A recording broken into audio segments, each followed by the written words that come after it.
The wind came down from Iron Pass like something with teeth. Duncan Vane felt it bite through his coat as he urged his horse toward the railway station, the animal's hooves crunching through snow that had fallen steady since dawn. February in the mountains didn't apologize for itself. It just took what it wanted: warmth, comfort, sometimes fingers and toes if you were fool enough to ignore it. Duncan had learned that lesson young, back when he still believed the wilderness owed him safe passage. Now, 20 years later, he knew better. The mountains gave nothing. They only allowed you to survive if you respected what they could take away. He needed supplies. Coffee, mostly, and lamp oil. Maybe nails if the station store had decent ones. The mail, too, though he couldn't remember the last time anyone had written him something worth opening. His freight business kept him isolated up in the high country, hauling goods between mining camps and logging operations that couldn't wait for the regular rail schedule. Hard work, cold work, the kind that left a man too tired to think about the empty cabin waiting at the end of each day. Iron Pass Station rose out of the snow ahead, its timber frame dark against white drifts. Smoke curled from the stovepipes. Through the frosted windows, Duncan could see the glow of lamps, which meant the afternoon train from Ridgemont had already come through. Good. He could do his business and be gone before the weather turned worse. The clouds looked heavy enough to drop another foot before nightfall. But when he swung down from his horse and tied the reins to the hitching post, he realized something was wrong. Too many people. Too much noise. The platform should have been quiet this time of day. Just a few workers loading freight, and maybe some travelers waiting for the evening connection. Instead, a crowd had gathered near the loading dock, 15, maybe 20 men, and they were laughing. Not the easy kind of laughter that came from a good joke. The other kind. The mean kind that had edges. Duncan hesitated, one hand still on his horse's neck. "Look at her just standing there," someone called out. "Like she don't even know she's been thrown out with the trash." More laughter, cruel and sharp. Duncan's jaw tightened. He should walk away. Whatever was happening over there wasn't his business, and he'd learned long ago that other people's problems had a way of becoming your own if you weren't careful. He had supplies to get, a long ride home, and no interest in whatever entertainment the town had found for itself. But his feet didn't move. "Biggest waste of freight space I ever seen," another voice said. "How much you think she weighs? 200, 250?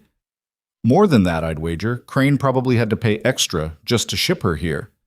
Duncan felt something cold settle in his chest that had nothing to do with the wind. He walked toward the crowd. They were gathered in a half-circle near the freight platform, their attention fixed on something, someone, standing among the cargo crates.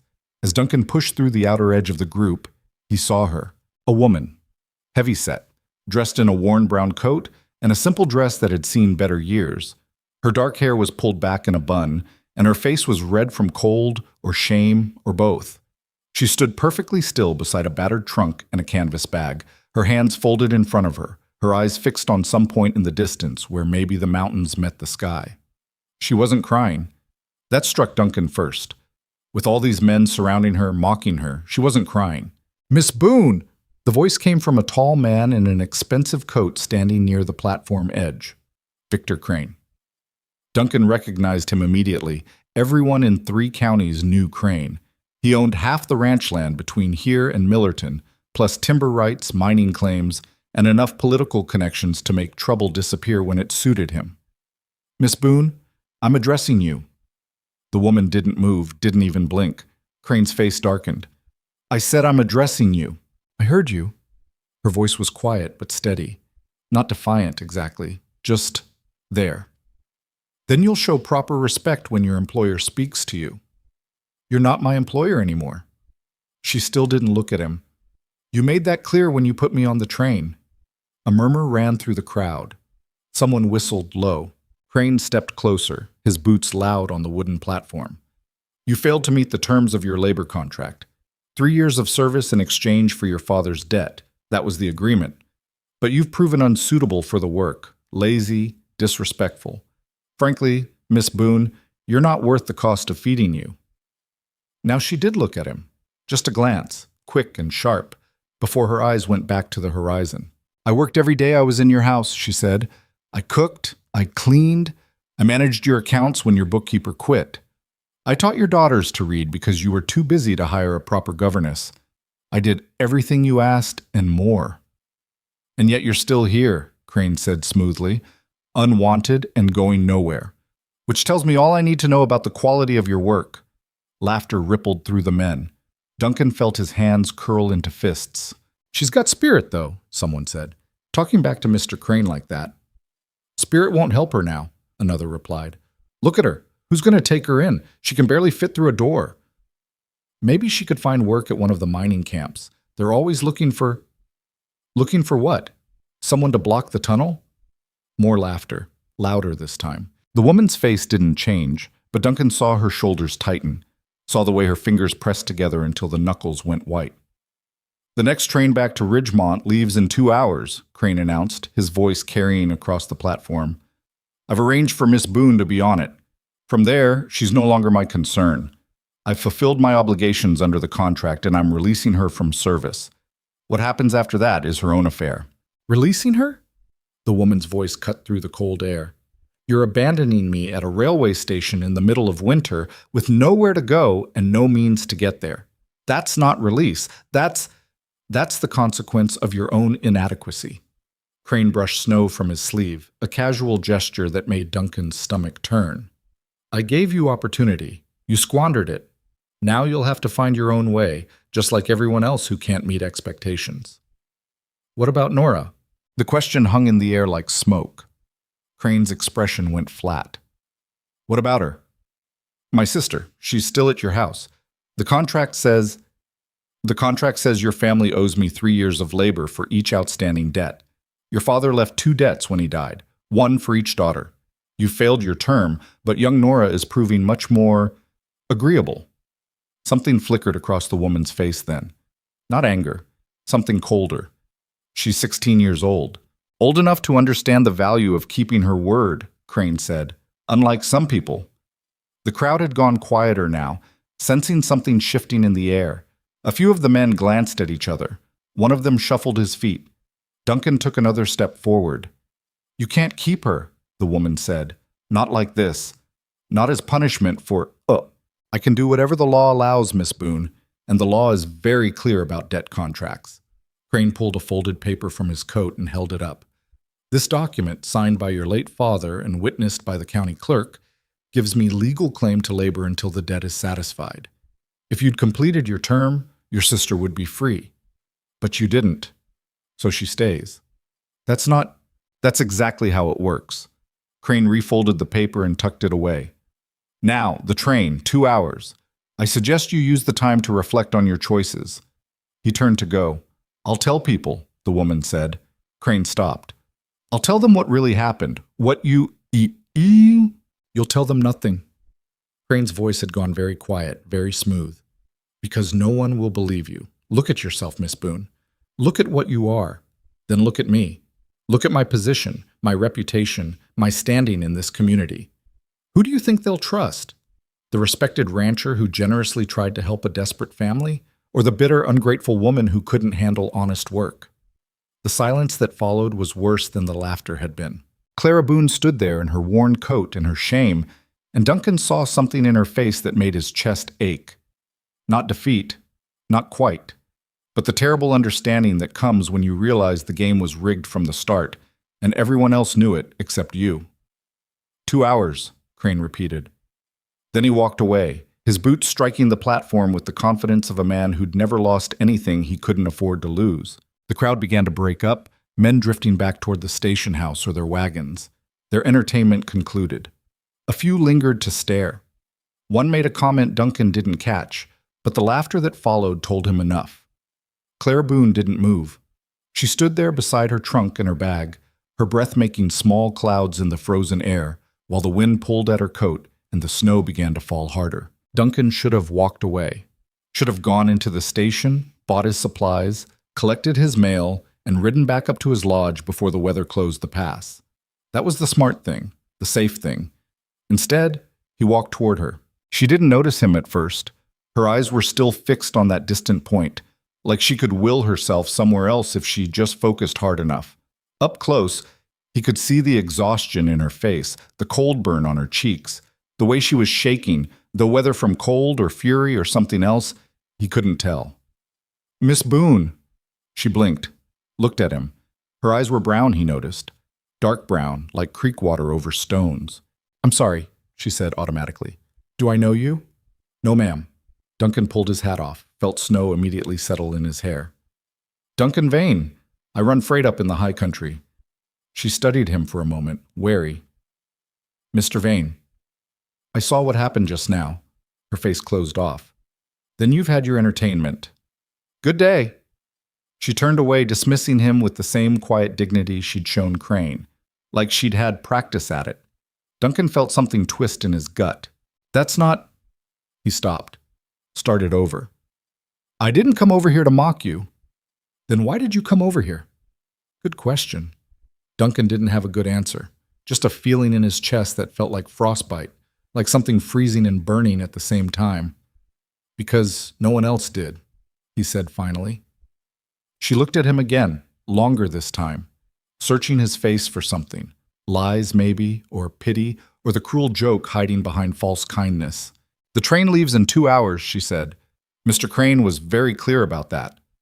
"Where will it take you?" "Ridgemont." "You have people there?" A pause. "No." "Money?" Another pause. "Some." Which meant no, Duncan translated. He'd heard that kind of "some" before. The wind gusted harder, pulling snow sideways across the platform. Clara Boone pulled her coat tighter, but the fabric was thin and the cold didn't care about modesty or dignity or whatever else she was trying to hold on to. "How long have you been standing out here?" Duncan asked. "Since the train arrived, maybe an hour." "You'll freeze." "I'm aware." "The station house won't let me inside." She said it matter-of-factly, like she was discussing the weather. Mr. Crane spoke to the station master before he left. "I'm to wait here." Duncan felt his jaw clench so hard his teeth hurt. He looked back toward the station. Through the windows, he could see men gathered around the stove, drinking coffee, laughing about something. Warm. Safe. While this woman stood in the snow because a rich man had decided her humiliation wasn't complete yet. "Come with me," Duncan heard himself say. Clara Boone went very still. "I beg your pardon?" "Come with me," he repeated. "Up to my lodge. You can warm up, eat something, figure out what comes next." She stared at him. "I don't know you." "No, ma'am." "You could be—" She stopped, swallowed. "I don't know you," she said again, quieter. "That's true." Duncan put his hat back on. "But you know Victor Crane. You know these men here. You know what's waiting for you on that train, and what's waiting in Ridgemont after that. So the way I see it, you've got two choices. You can take your chances with a stranger who's offering you warm shelter and a meal, or you can stay here and freeze while the whole town watches." The wind howled between them. Clara Boone's hands were shaking. From cold, Duncan thought. Just cold. "Why?" she asked. "Why would you do this?" He could have given her a dozen different answers. Because it was the right thing. Because someone should. Because the look on Crane's face had made him want to break something, and helping her was the only way to fight back that wouldn't land him in jail. But what he said was simpler. Because they all walked away, and I couldn't. She studied him for a long moment. Duncan made himself stand still under that gaze, let her look for whatever she needed to see. Finally, something shifted in her face. Not trust, exactly, but maybe the very beginning of it. Or maybe just exhaustion, winning out over caution. "My trunk," she said. "I'll get it." "It's heavy." "I'll manage." He walked to the trunk, bent to lift it, and immediately understood what she meant. The damn thing weighed more than some of the freight loads he hauled. But he got his arms under it, felt his back protest, and hoisted it up anyway. The canvas bag was lighter. He could sling that over his shoulder. When he turned back, Clara was watching him with something like surprise. "Told you it was heavy," she said. "You weren't lying." Duncan jerked his head toward the hitching post. "Horses this way. Can you walk?" "I've been standing for an hour in freezing weather, Mr. Vane. I can walk." She could, but barely. Duncan saw her stumble once, catch herself, keep going. Pride, he thought. She had enough of it to carry her forward even when her body was giving out. They reached his horse, a sturdy bay gelding named Rust, and Duncan secured the trunk and bag behind the saddle. The animal snorted disapproval, but held steady. "We'll have to ride double," Duncan said. "It's 6 miles to the lodge, And the pass is getting worse. Clara looked at the horse, looked at Duncan, then looked back at the station where faces were pressed against the windows now, watching. "All right," she said quietly. Duncan mounted first, then reached down. Clara hesitated only a moment before taking his hand. Getting her up behind him was awkward. The horse sidestepped, she nearly fell, and Duncan had to grab her arm to keep her balanced. But finally she was settled, her arms wrapped around his waist to keep from sliding off. "Hold tight," Duncan said. "Road's rough." He felt her grip tighten. They rode out of Iron Pass Station as the snow began to fall in earnest, heavy flakes that swallowed the world behind them. Duncan didn't look back. Didn't need to. He could feel the weight of those staring eyes following them up the mountain road, could imagine the gossip already starting, the stories that would spread like wildfire through every saloon and shop in 3 counties. Duncan Vane, the recluse, the widow who'd buried himself in the mountains after his wife died, taking in a woman no one else wanted. Let them talk, Duncan thought. He'd stopped caring about town opinions years ago, but beside him, behind him, Clara Boone had started shaking again, and this time Duncan was pretty sure it wasn't just from the cold. "We'll be there soon," he said, his voice nearly lost in the wind. "Just hold on." She didn't answer, but her grip tightened and Duncan felt something shift in his chest, something he hadn't felt in a very long time. Responsibility.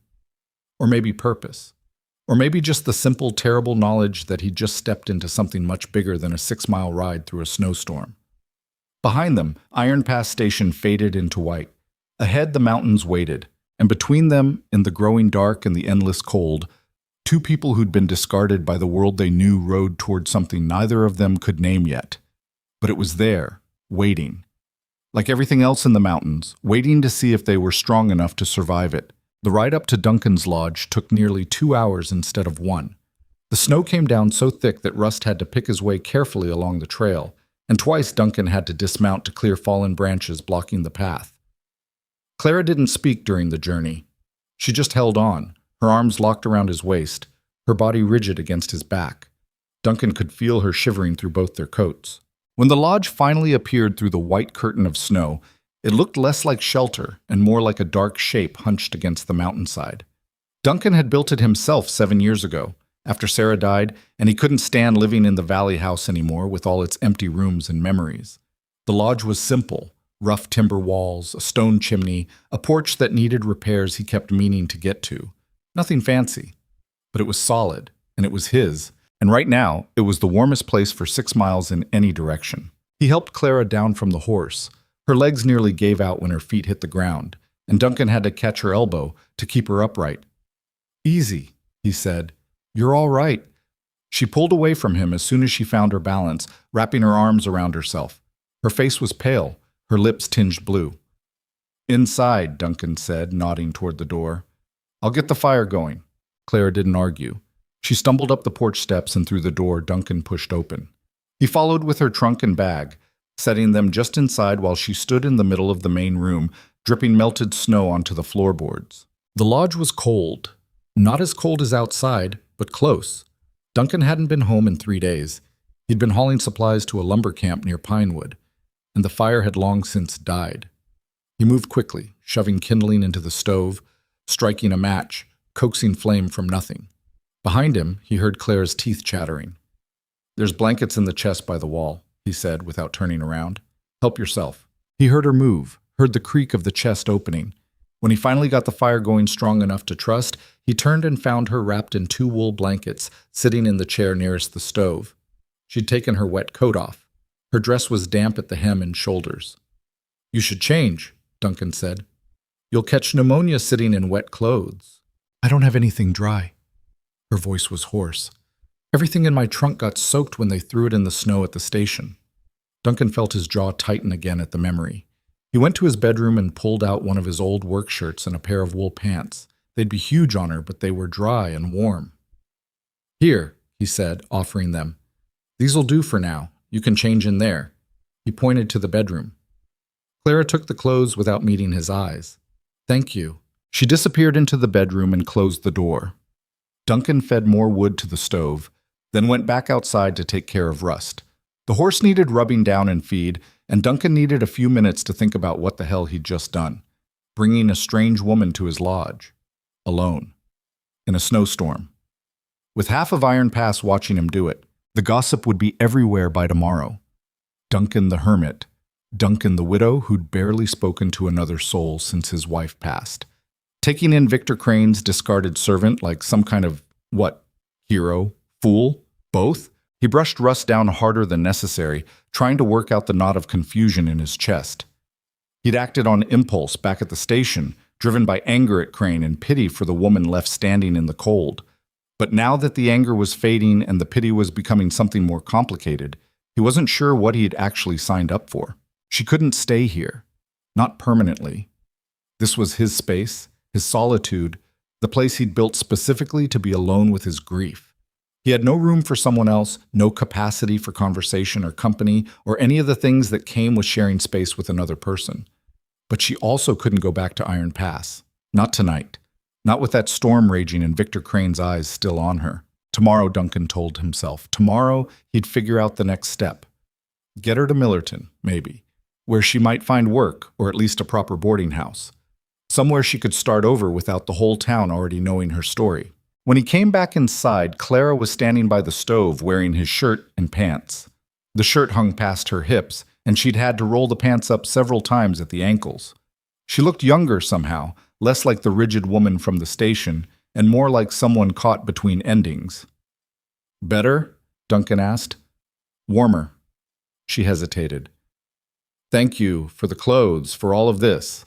Duncan hung his coat by the door. You hungry? I don't want to impose. You're here. You need to eat. That's not imposing. That's common sense. He moved to the small kitchen area and started pulling out supplies. I've got salt pork, beans, some dried vegetables, nothing fancy. Anything's fine. She didn't sit down while he cooked, just stood there by the stove, wrapped in blankets, watching him work. It made Duncan nervous, that quiet observation, like she was trying to figure out his angle. You can sit, he said finally. I'm not going to bite. I know. But she didn't move. I'm just trying to understand why you did this. Back at the station, taking me with you. Duncan focused on cutting the salt pork. Told you already. You said they all walked away and you couldn't. That's not really an answer. It's the only one I've got. Silence stretched between them. Duncan added the pork to the pan, heard it sizzle. Are you married, Mr. Vane?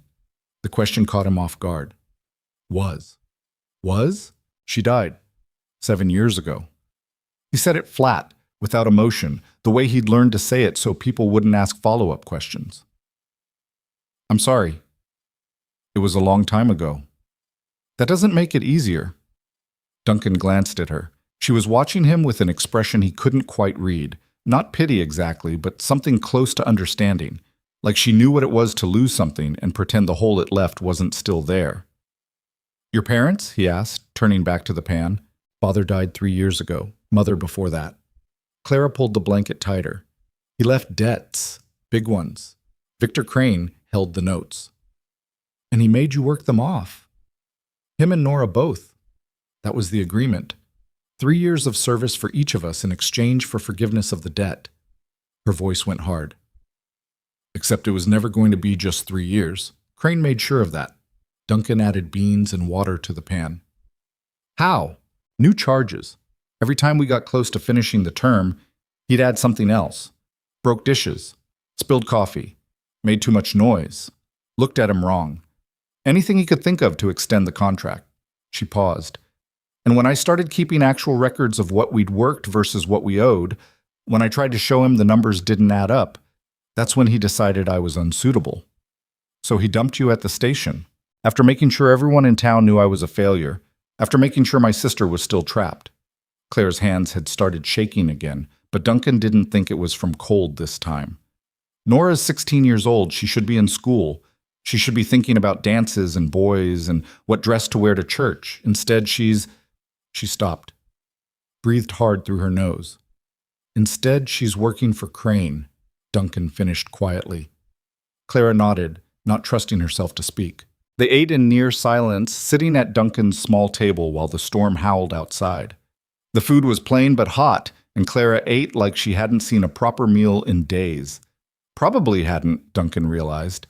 Crane didn't seem like the type to feed his servants well. After dinner, Duncan made coffee. Real coffee, not the chicory substitute most people settled for. He poured 2 cups and sat back down. "What's your plan?" he asked. Clara wrapped her hands around the cup. "I don't have one." "The money you mentioned, how much?" $8? Maybe 9. She said it like an apology. "That's not enough to get you far." "I know. You have skills, besides the work you did for Crane. I can cook, clean, keep accounts, sew, though not fancy work. I can read and write, do mathematics. My father was a school teacher before—" She stopped. "Before he wasn't—" Duncan studied her across the table. "Before he started drinking?" Claire's face went very still. Then slowly she nodded. "Debts from gambling," she said quietly. He'd go to Millerton, play cards, lose money he didn't have, then borrow from men like Victor Crane to cover what he lost. He kept saying he'd win it back. He never did. She stared into her coffee. "When he died, he left us with nothing but paper proving we owed everything." "Your mother couldn't—" "My mother died when I was 14, fever. After that it was just Father, me, and Nora. And Father was—" She trailed off. "He tried. He did. But the drinking made everything worse, and the debts just kept growing, and by the end he was so deep in shame he could barely look at us." Duncan thought about Sarah, about the last year of her life, when the sickness had hollowed her out from the inside and all he could do was watch. About the shame he'd felt afterward, survivor's guilt they called it, for being alive when she wasn't, for not being able to save her. "Debt's a trap," he said finally, "especially when someone like Crane holds the paper. He's not trying to get paid back. He's trying to keep you owing." "I know that now." Claire's voice was bitter. "Took me 2 years to figure it out, another year to realize there was no way out as long as Nora was still there." "So you pushed back." "I started documenting everything, every hour worked, every task completed, every penny that should have been credited against the debt. I showed Crane the numbers, showed him that by any honest accounting, we'd already worked off what Father owed." She looked up, her eyes hard. "That's when he called me unsuitable. That's when he put me on the train. And kept your sister. And kept my sister." Clara's hands tightened on the cup. "Because that's how men like Victor Crane operate. They don't just take what you have, they take what you love and use it as leverage." The fire crackled in the stove. Outside, the wind threw snow against the windows. "I need to get her out," Clara said. "I don't know how. I don't have money or connections or anything resembling a plan. But I need to get Nora away from him before—" Her voice cracked. "Before something happens that can't be undone." Duncan heard what she wasn't saying, heard the fear beneath the anger. "You think he'll hurt her. I think he's a powerful man who's used to getting what he wants. And I think my sister is young and pretty and completely at his mercy." Clara met his eyes. "What do you think he'll do?" Duncan didn't answer. He didn't need to. They sat in silence for a long time, drinking coffee that had gone lukewarm, while the storm outside made the walls creak and the wind found every crack in the timber. Finally, Clara spoke again. "I'll leave tomorrow. I won't burden you any longer than necessary." "Storm won't be done by tomorrow." "Then the day after." "Clara." He used her first name without thinking. "Where will you go?" "I don't know. Millerton, maybe. Find work, save money, figure out—" She stopped, and Duncan saw the exhaustion wash over her face, the defeat she'd been holding back since the station. "I don't know," she repeated, quieter. "You could stay here." The words came out before Duncan could stop them. Claire's head snapped up. "What?" "Stay here," Duncan heard himself say. "For a while. Until you figure out the next step. Mr. Vane, I'm gone most weeks, hauling freight. The lodge just sits empty. You could—" He struggled to find words that made sense. "You could rest, eat properly, get your strength back. And when you're ready, when you've got a real plan, then you go." Clara stared at him. "Why would you do that?" "Because you need help." "Plenty of people need help. That doesn't mean you invite them into your home." "No," Duncan admitted. "It doesn't." "So why me?" It was a fair question. Duncan wished he had a fair answer. "I saw you standing there," he said slowly, "at the station. Everyone watching you, everyone judging you, And you didn't cry. You didn't beg. You just stood there and took it. And I thought—" He stopped. "I thought that took more strength than anything those men could ever understand. And I thought someone with that kind of strength deserved better than freezing to death while a town laughed at her misery." Claire's eyes had gone bright. Not with tears exactly, something harder. "You don't know me," she said. "No. I could be exactly what Victor Crane said I was. Lazy, disrespectful, not worth the trouble." "You could be," Duncan agreed. "But I don't think you are. You're making a mistake." "Probably." He allowed himself a small smile. "Won't be my first." She studied him for a long moment. Looking for the trap, Duncan thought. Looking for the angle. Whatever ugly things she'd learned to expect from men who offered help. "I won't be a burden," she said finally. "If I stay, I'll work. I'll earn my keep." "That's not—" "Those are my terms, Mr. Vane. I won't be charity. I won't be another debt I can't repay." Duncan saw the steel in her jaw and knew there was no point arguing. "All right," he said. "You stay, you work. We'll figure out the details as we go." Clara nodded slowly. Then, almost reluctantly, she extended her hand across the table. Duncan took it. Her grip was firm, her palm calloused from years of labor. "Thank you," she said quietly. "Don't thank me yet. You haven't seen how bad the roof leaks." That got a small smile from her, just a flicker, there and gone, but it softened something in her face. They finished their coffee in more comfortable silence. When Duncan showed Clara to the bedroom, his bedroom, which he'd give up for as long as she stayed, she hesitated at the door. "Where will you sleep?" "Out here. I've got bedding. I'll be fine." She looked like she wanted to argue, but exhaustion won out. "Good night, Mr. Vane."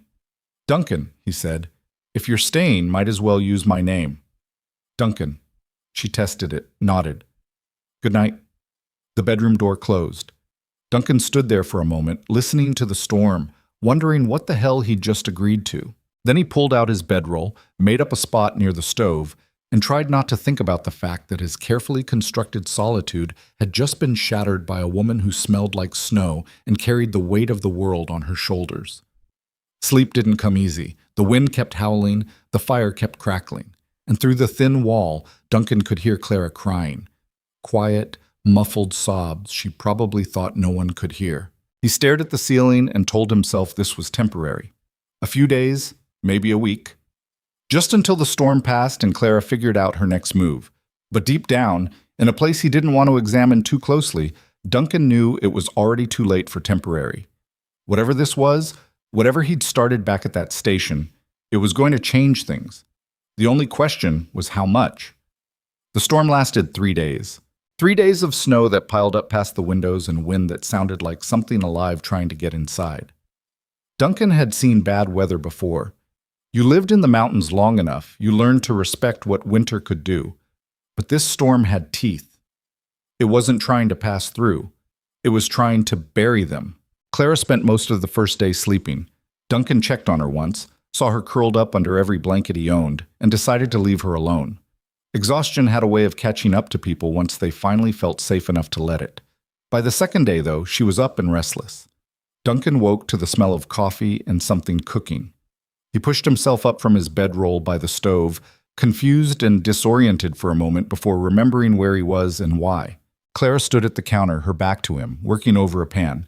She'd put her dress back on, it had dried overnight by the fire, and pulled her hair back with a piece of string. "Morning," Duncan said, his voice rough from sleep. She jumped, nearly dropping the pan. "I'm sorry, I didn't mean to wake you." "You didn't? What time is it?" "A little past 7, she gestured at the pan. "I found eggs and some flour. I hope you don't mind. You said I could work, so I thought—" "It's fine." Duncan stood, stretched, felt his back protest. Sleeping on the floor wasn't getting any easier as he got older. "Smells good." She relaxed slightly. "It's just flapjacks, nothing special." But they were special, Duncan discovered when she served them. Light and fluffy, with a touch of something he couldn't identify that made them better than any flapjacks he'd ever made himself. "Cinnamon," Clara said when he asked. "You had some in the back of the cupboard. It was probably old, but it's good." Duncan ate another bite. "Really good." A flush of pleasure crossed her face, there and gone. "Thank you." They ate in silence, but it was a different kind of silence than the night before. More comfortable. Like they were both settling into the strangeness of the situation and finding it wasn't as terrible as expected. After breakfast, Clara insisted on cleaning up. Duncan let her, mostly because arguing seemed pointless when she'd already decided. Instead, he went outside to check on rust and clear snow from the porch. The storm was still going, but there were breaks between gusts now, moments when you could see more than 5 feet in front of your face. When he came back inside, Clara was standing in the middle of the room, looking around with an expression Duncan couldn't quite read. "What?" he asked. "Nothing. It's just—" She gestured vaguely. "This is the first time I've been somewhere that felt like a home in 3 years. It's just a lodge." "No, it's more than that." She moved to the bookshelf against the wall, ran her fingers along the spines. "You have books, real books, not just almanacs and ledgers, and pictures." She pointed to the small frame on the mantel. "Is that her, your wife?" Duncan felt his chest tighten. "Yeah, that's Sarah." Clara studied the photograph. Sarah in her Sunday dress, smiling at something just beyond the camera. It had been taken 2 years before she got sick, when things were still good, when Duncan still believed the world was basically fair. "She was beautiful," Clara said quietly. "She was. I'm sorry you lost her." "I'm sorry you lost your mother." Duncan moved to the stove, needing something to do with his hands. "Seems like we've both had our share of grief." "Seems like?" Clara turned away from the photograph. "Can I ask you something? Why did you build this place? Up here, I mean, so far from everything." Duncan fed wood to the fire, watching the flames catch and grow. "After Sarah died, I couldn't stay in the valley. Too many memories. Too many people wanting to help or offering sympathy or just looking at me with pity in their eyes. I needed space, needed to be somewhere I could breathe without everyone watching me do it. So you came up here, built this lodge, started the freight business, kept to myself." He straightened, dusting ash from his hands. "Been 7 years now. That's a long time to be alone." "It suited me." "Suited," Clara repeated, catching the past tense. "Not anymore?" Duncan didn't answer. Didn't know how to explain that something had shifted in him back at the station, watching her stand there in the snow. That the solitude he'd wrapped himself in like armor suddenly felt less like protection and more like a cage. The second day passed slowly. The storm kept them trapped inside, so they found ways to occupy themselves. Clara mended Duncan's shirts. He'd let them pile up for months, buttons missing and seams splitting. Duncan repaired the leak in the roof he'd mentioned, working from inside since going outside was suicide in this weather. They talked in fits and starts. Clara told him about growing up with Nora, about their father before the drinking got bad. Duncan told her about working as a freight hauler, about the loneliness of the mountains and the strange peace that came with it. He didn't tell her about the night Sarah died. Didn't tell her that he'd been gone when it happened, hauling goods down to Millerton, and by the time he got home it was too late. Didn't tell her about the guilt that still ate at him sometimes, in the dark hours when sleep wouldn't come. Some stories were too heavy to share with someone he'd just met. But Clara seemed to understand the weight of untold things. She'd glance at him sometimes when he went quiet, and her eyes would hold something like recognition. Like she knew exactly what it was to carry secrets that hurt too much to speak. By the third day, the storm was breaking. The wind died down. The snow stopped falling. When Duncan opened the door that morning, he could see blue sky through the clouds, and the sun was trying to burn through. "Storm's over," he said. Clara was at the stove making breakfast. She'd taken over cooking without discussion, and Duncan wasn't about to argue with food that actually tasted good. She looked up at his announcement and something flickered across her face. Relief, maybe. Or disappointment. Or both. "So I can leave," she said. "Road won't be clear for another day or two. Snow's too deep. But yeah, soon." She nodded and went back to the eggs she was scrambling. Duncan stepped outside, pulling the door shut behind him. The cold hit him immediately, sharp and clean after 3 days inside. He took a deep breath, felt it burn his lungs, and looked out at the white landscape stretching in every direction. 3 days with Clara Boone under his roof, and the silence he'd spent 7 years building had been broken. Not shattered exactly, just cracked enough to let some light through. The question was whether he wanted to seal those cracks back up or let them widen. He didn't have an answer yet. Inside, he heard Clara humming something, a tune he didn't recognize, soft and sad. The sound drifted through the door like smoke, and Duncan stood there listening until the cold finally drove him back inside. That afternoon, while Clara was reorganizing his chaotic supply cabinet, something she'd insisted needed doing, someone knocked on the door. Duncan froze. He wasn't expecting anyone. The lodge was too remote for casual visits, and the storm had made the roads impassable for days. The knock came again, harder this time. Duncan moved to the door and opened it. A man stood on the porch, tall and broad-shouldered, wearing a marshal's badge pinned to his coat. His face was weathered and hard, his eyes the color of flint. "Duncan Vane," the man asked. "That's me. Marshal Gideon Pike. I need to speak with you about a woman named Clara Boone." Behind Duncan, he heard something crash in the kitchen. When he turned, Clara was standing there, her face white, her hand pressed against her mouth. "It's all right," Duncan started to say. But it wasn't all right. He could see that in Clara's eyes, in the way her whole body had gone rigid with fear. Marshal Pike stepped into the lodge without waiting for invitation, his eyes sweeping the room until they landed on Clara. "Miss Boone," he said, "I'm here on behalf of Victor Crane. He's filed a legal complaint regarding breach of contract. You're required to return to Iron Pass immediately to answer the charges." "No," Clara whispered. "It's not optional, ma'am. The law..." "The law is a tool Victor Crane uses to keep people trapped." Clara's voice had gone hard. "If you'd actually look at what he's doing, if you talk to the people he's hurt, I'm not here to investigate Mr. Crane. I'm here to enforce a legal contract." Pike pulled a folded paper from his coat. "This document, properly witnessed and filed with the county, requires your return. If you refuse to comply, I'm authorized to take you by force." Duncan stepped between them. "Now hold on. This isn't your concern, Mr. Vane. She's in my house. That makes it my concern." Pike's eyes narrowed.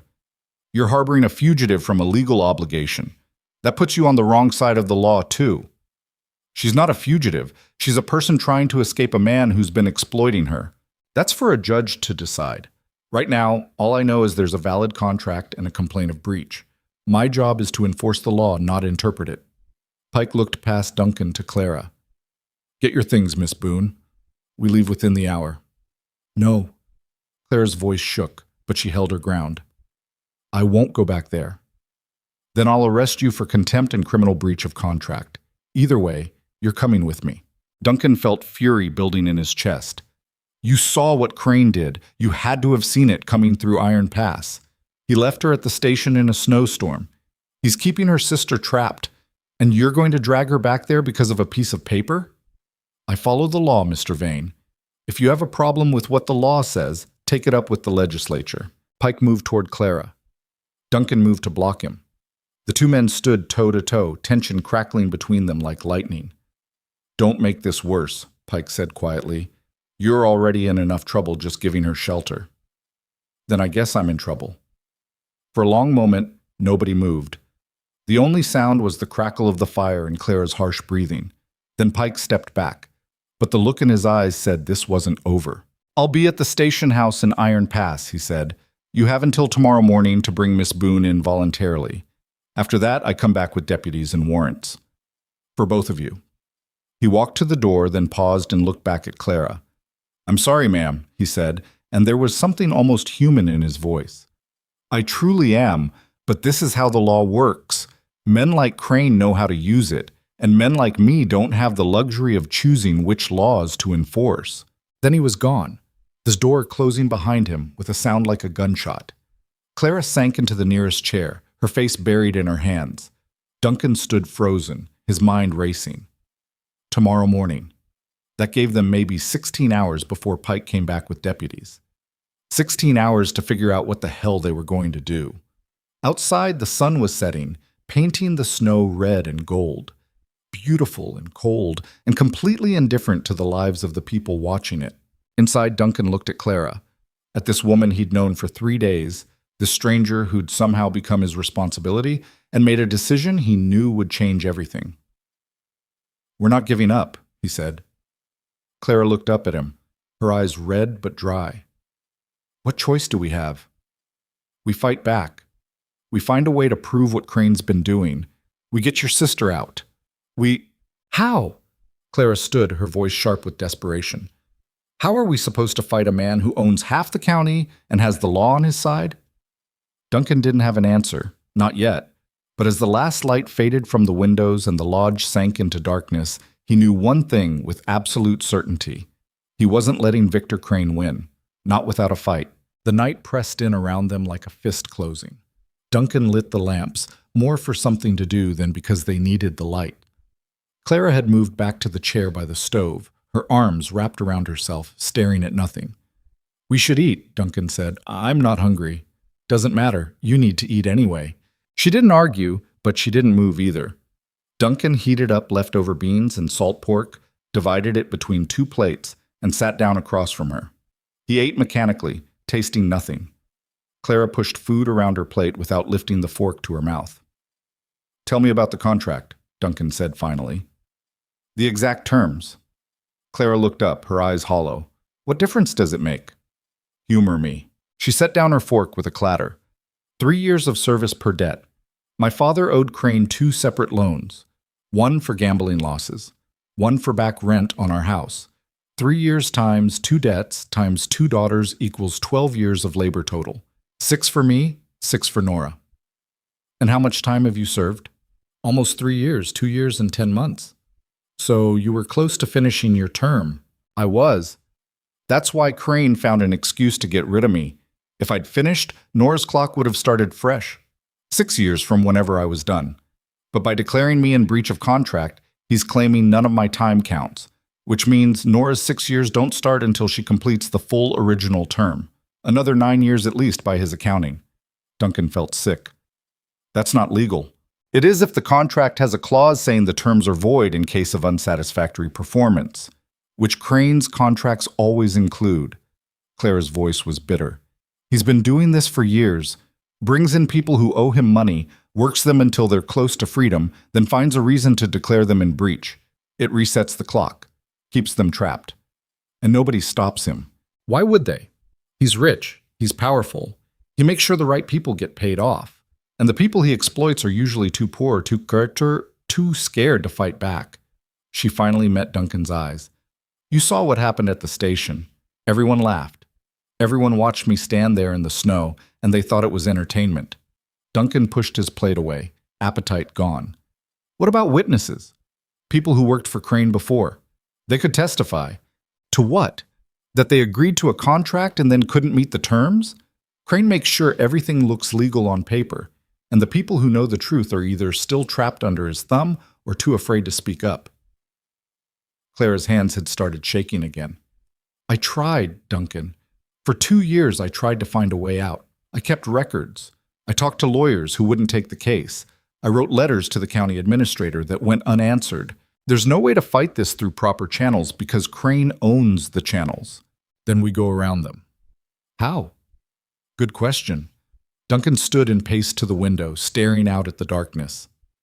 Somewhere out there in that frozen night, Victor Crane was probably sleeping in his warm house, confident that the law and his money would deliver Clara right back into his control.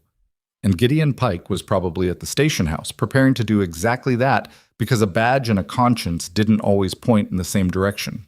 Your sister, Duncan said. Where exactly is she? Still at Crane's ranch? His main house, near Ridgemont. Clara stood too, moving closer. Why? Because if we can get her out, get her somewhere safe, then Crane loses his leverage over you. Duncan, the house is guarded. Crane has men working for him. Ranch hands, security. And even if we could get past them, even if we could reach Nora, she's bound by the same contract I was.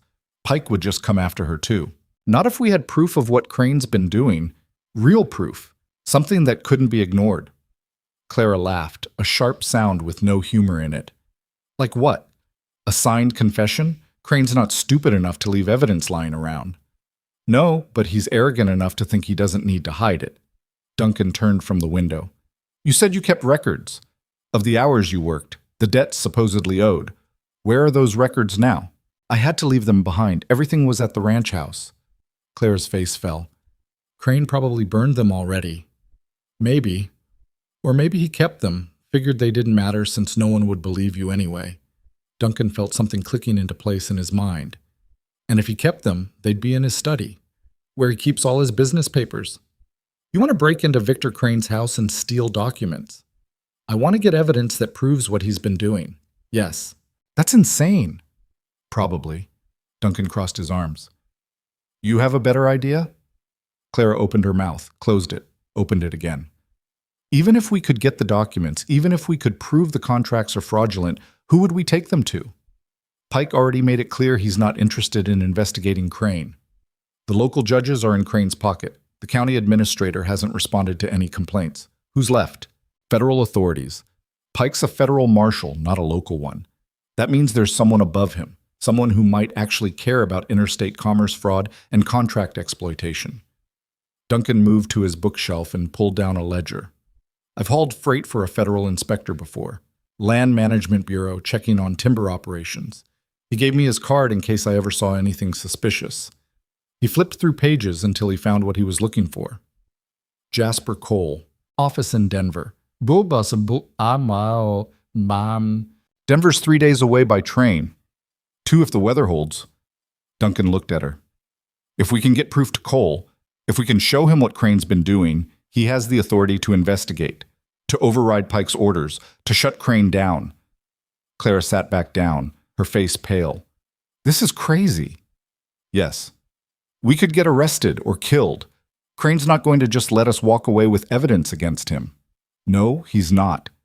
And you're willing to risk that for someone you barely know. Duncan thought about that. Thought about Sarah. About the guilt he carried for not being there when she needed him most. Thought about 7 years of isolation, of cutting himself off from the world because engaging with it hurt too much.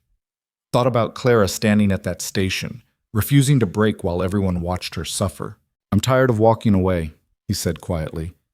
I've been walking away from things for 7 years. From people, from problems, from anything that might require me to actually feel something again. And I'm done with it. So yeah, I'm willing to risk it. Clara stared at him for a long moment. Then, slowly, she nodded. All right, she said. Tell me your plan. They worked through the night, plotting and planning, finding holes and trying to patch them. Duncan sketched a rough map of the area between the lodge and Crane's ranch, marking the roads and trails he knew. Clara described the layout of the main house where Crane's study was located, where the guards usually positioned themselves. There's a servant's entrance at the back, she said, pointing to Duncan's sketch. It's usually unlocked during the day because the kitchen staff are constantly coming and going. At night they bolt it, but the bolt's on the inside. If we could get someone in through a window, they could unbolt it. What about dogs? Crane has 2, big mastiffs. They're kept in the kennel at night, but they'll bark if they hear anything unusual. Duncan rubbed his jaw, thinking. We'd need a distraction, something to pull attention away from the house while someone gets inside. And someone to watch for guards, and someone to actually get Nora out while all this is happening. Clara shook her head. This isn't a 2-person job, Duncan. We'd need help. And who's going to help us go up against Victor Crane? That was the real problem. Duncan knew plenty of people in the territory, freight haulers, loggers, miners, but most of them had families, businesses, lives they couldn't risk by crossing someone as powerful as Crane. Asking them to help would be asking them to sacrifice everything, unless he could find people who'd already been burned by Crane, people who had their own reasons to want the man taken down. There's a logger I know, Duncan said slowly, Tom Bradshaw. He used to work one of Crane's timber operations until there was a dispute over wages. Crane had him blacklisted, couldn't find work anywhere in the territory. Last I heard, he was scraping by doing odd jobs. Would he help? Maybe. If we could convince him it would work. Duncan thought harder. And there's a woman in Iron Pass, Ruth Palmer, runs a boarding house. Her husband died in one of Crane's mines, cave-in that Crane blamed on worker negligence instead of admitting his operation was unsafe. She's been bitter about it for years. That's still not enough people. No, but it's a start. Duncan stood and stretched, his back protesting. Through the window, he could see the first gray hints of dawn. We've got maybe 6 hours before Pike comes back. I'll ride down to Iron Pass, talk to Ruth and anyone else I can find who might be willing. You stay here. Keep the doors locked. Duncan. If I'm not back by noon, you take Rust and head for Millerton. There's a boarding house there run by a widow named Grace Mitchell. Tell her I sent you. She'll help. I'm not leaving you to face this alone. And I'm not letting you get dragged back to Crane without a fight. So if this goes wrong, if Pike shows up with deputies and I'm not here, you run. Understood? Clara's jaw set in that stubborn line he was starting to recognize. No? Clara, it's. I said no. I've spent 3 years running from this. Running from Crane, from the debt, from everything. I'm done running. She stood, moving closer until they were nearly toe to toe. If you're going to Iron Pass, I'm coming with you. If you're going to try to recruit people for this insane plan, I'm going to be there to explain exactly what Crane's done. And if Pike shows up with his deputies, then we'll face that together. Duncan wanted to argue, wanted to tell her she was being foolish, that the smart play was to keep her hidden and safe. But looking at her face, at the determination there, he knew it would be pointless. You're stubborn, he said. Yes. It's going to get you in trouble. It already has. A ghost of a smile crossed her face. Might as well see it through. They left the lodge as the sun broke over the mountains, turning the snow into fields of diamonds. Duncan saddled Rust while Clara gathered what little she had into her canvas bag. The morning was cold but clear, the kind of cold that made your breath freeze in your lungs and turned your fingers numb in minutes. The ride down to Iron Pass took 90 minutes, following the trail Duncan knew by heart. Clara rode behind him again, her arms around his waist, neither of them speaking. There wasn't much to say. They both knew what they were riding into. Iron Pass looked different in the morning light, less threatening somehow, just a small mountain town going about its business. Smoke rose from chimneys. A few early risers moved between buildings. The station house sat at the edge of town, its windows dark. Duncan guided Rust to Ruth Palmer's boarding house, a 2-story structure with peeling paint and a sagging porch. He helped Clara down, tied the horse, and knocked. Ruth answered after a minute, wiping flour from her hands onto her apron. She was in her 50s, gray-haired and sharp-eyed, with the kind of face that had seen too much hardship to be surprised by more. Duncan Vane, she said, didn't expect to see you in town. Ruth, I need to talk to you about something. Can we come in? Her eyes flicked to Clara, taking in the worn dress and the wary expression. This about the woman Crane threw away? News travels fast.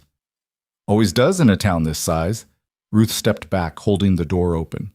Come on in then. Coffee's hot. The boarding house smelled like bread and coffee and old wood. Ruth led them to a small sitting room and poured 3 cups without asking if they wanted any. Duncan noticed her hands were steady.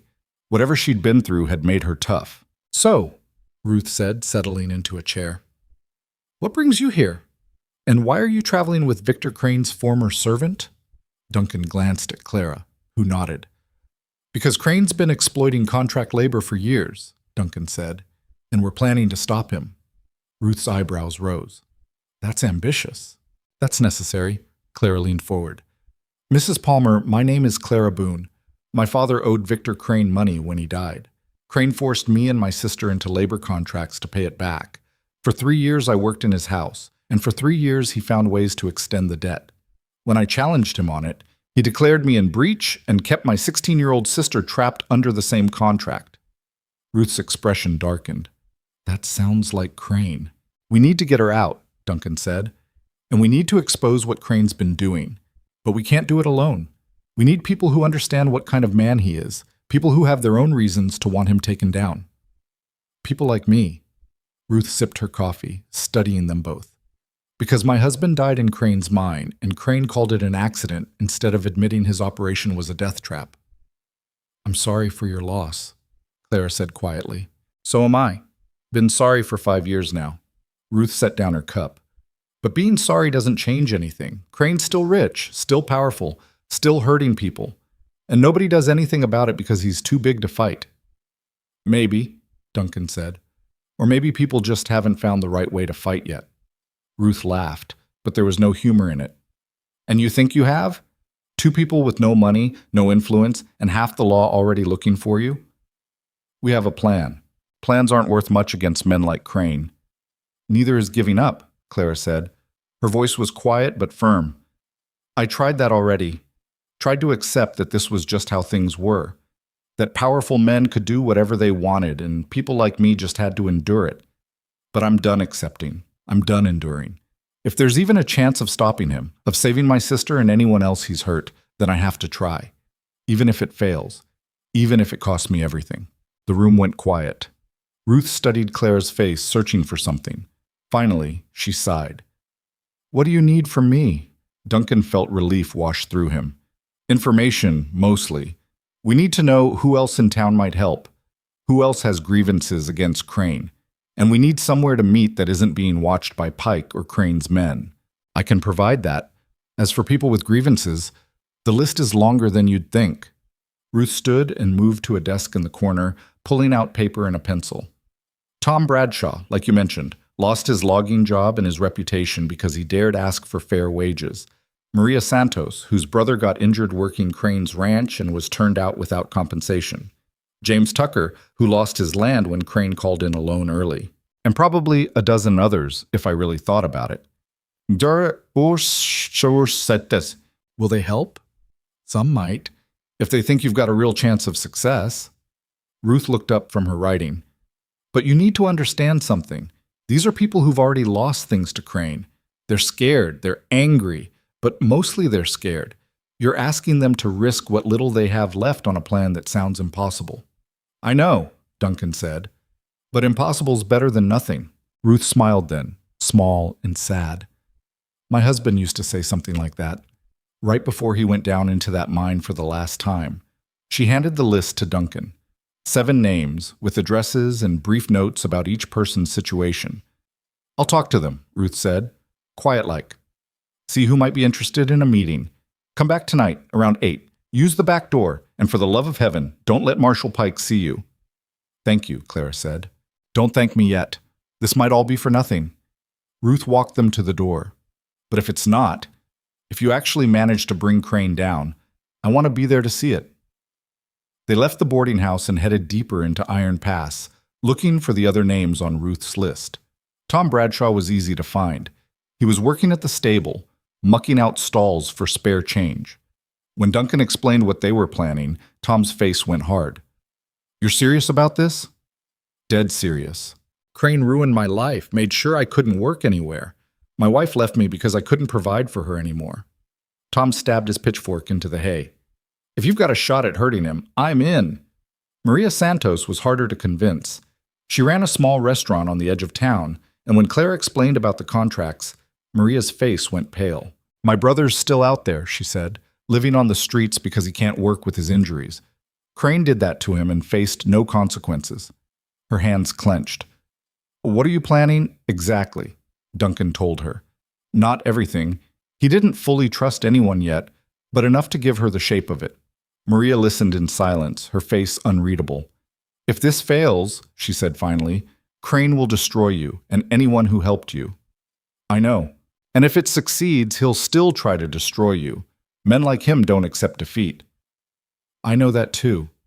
Maria looked at Clara. Your sister. How old did you say she was? 16. Something shifted in Maria's expression. My brother was 17 when he got hurt. Just a kid, really. Thought he was invincible. She swallowed hard. All right, I'll help. But I want your word that if this goes wrong, you'll get these people out. Don't let Crane punish them for trying. You have my word, Duncan said. They found 3 more people willing to help. Not enough for a full assault, but enough to make the plan possible. By the time they finished, it was late afternoon, and Duncan's stomach was in knots. They had people. They had the beginnings of a strategy, but they also had a federal marshal who would be coming for them in a matter of hours. They were standing outside the general store, trying to decide their next move, when someone called Clara's name. Duncan turned and saw a young woman running toward them. She was maybe 20, blonde, dressed in simple clothes that had seen better days. Clara! The woman threw her arms around Clara, nearly knocking her over. I heard you were in town. I couldn't believe it. Everyone's been talking about... She stopped, seeming to notice Duncan for the first time. I'm sorry. I'm Sarah Winters. I used to work at Crane's ranch, with Clara. Duncan Vane. Sarah left 6 months ago, Clara explained. Got married.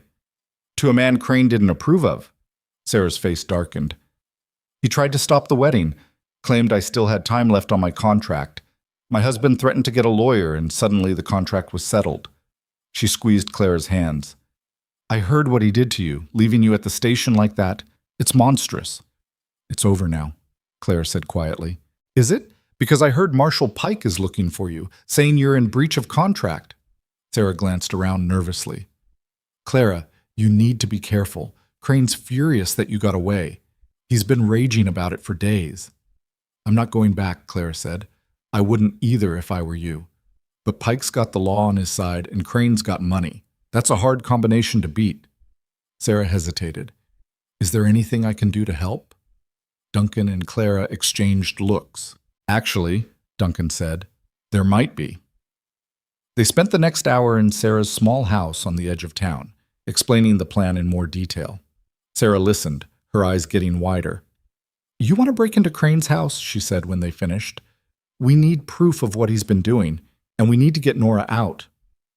The house is guarded. There are at least 4 men on the property at night. We know. That's why we need help. Sarah bit her lip, thinking, I know the house layout. I worked there for 2 years, and I know which guards can be bribed and which ones are true believers in Crane's mission. She looked at Clara. Your sister, Nora? Is she all right? Clara's face went tight.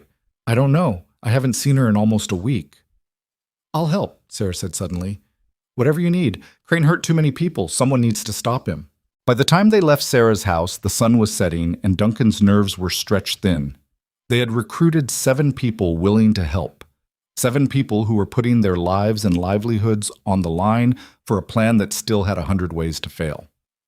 They made their way back to Ruth Palmer's boarding house, using back streets and staying out of sight. Ruth let them in through the back door and led them to a basement room where the others were already gathering. Tom Bradshaw, Maria Santos, Sarah Winters. 4 others Duncan had talked to throughout the day, all of them looking nervous but determined. All right, Duncan said when everyone was settled. Here's what we're going to do. He laid out the plan step by step, the distraction they'd create to draw the guards away, the route they'd use to get inside the house, how they'd locate Crane's study and Nora's room, the signals they'd use to communicate, the escape route if things went wrong. This needs to happen tomorrow night, Duncan said. Any later, and Pike will have rounded up Clara and shut down any chance we have. Tomorrow? Tom looked skeptical. That's not much time to prepare. We don't have much time. Crane knows we're planning something. The longer we wait, the more he'll fortify his defenses. Or we could wait until Pike leaves town, Maria suggested. Remove that threat first. Pike's not leaving. He's got federal orders to bring Clara in. He'll stay until he does. Duncan looked around the room at the frightened, angry faces. I know this is fast. I know it's dangerous. And I know I'm asking you to risk everything on a plan that might not work. If anyone wants to back out, now's the time. No judgment. No hard feelings. Nobody moved. Ruth spoke up from the corner. When my husband died, I told myself I'd make Crane pay someday. But I never did anything about it. Just let the anger sit inside me, eating away. Maybe this is my chance. Maybe it's all our chances. She looked at Clara. Your sister deserves better than what Crane's doing to her. Hell, you deserve better. So let's give him a fight he won't forget. There were murmurs of agreement around the room. Duncan felt something loosen in his chest. They had a chance. A small one, maybe. But a chance. They spent the next 2 hours going over details, assigning roles, planning contingencies. By the time they finished, it was past 10, and exhaustion was pulling at Duncan like gravity. Get some rest, he told the group. Tomorrow's going to be the longest day of our lives. People filed out quietly, using different exits to avoid drawing attention. Finally, it was just Duncan, Clara, and Ruth left in the basement.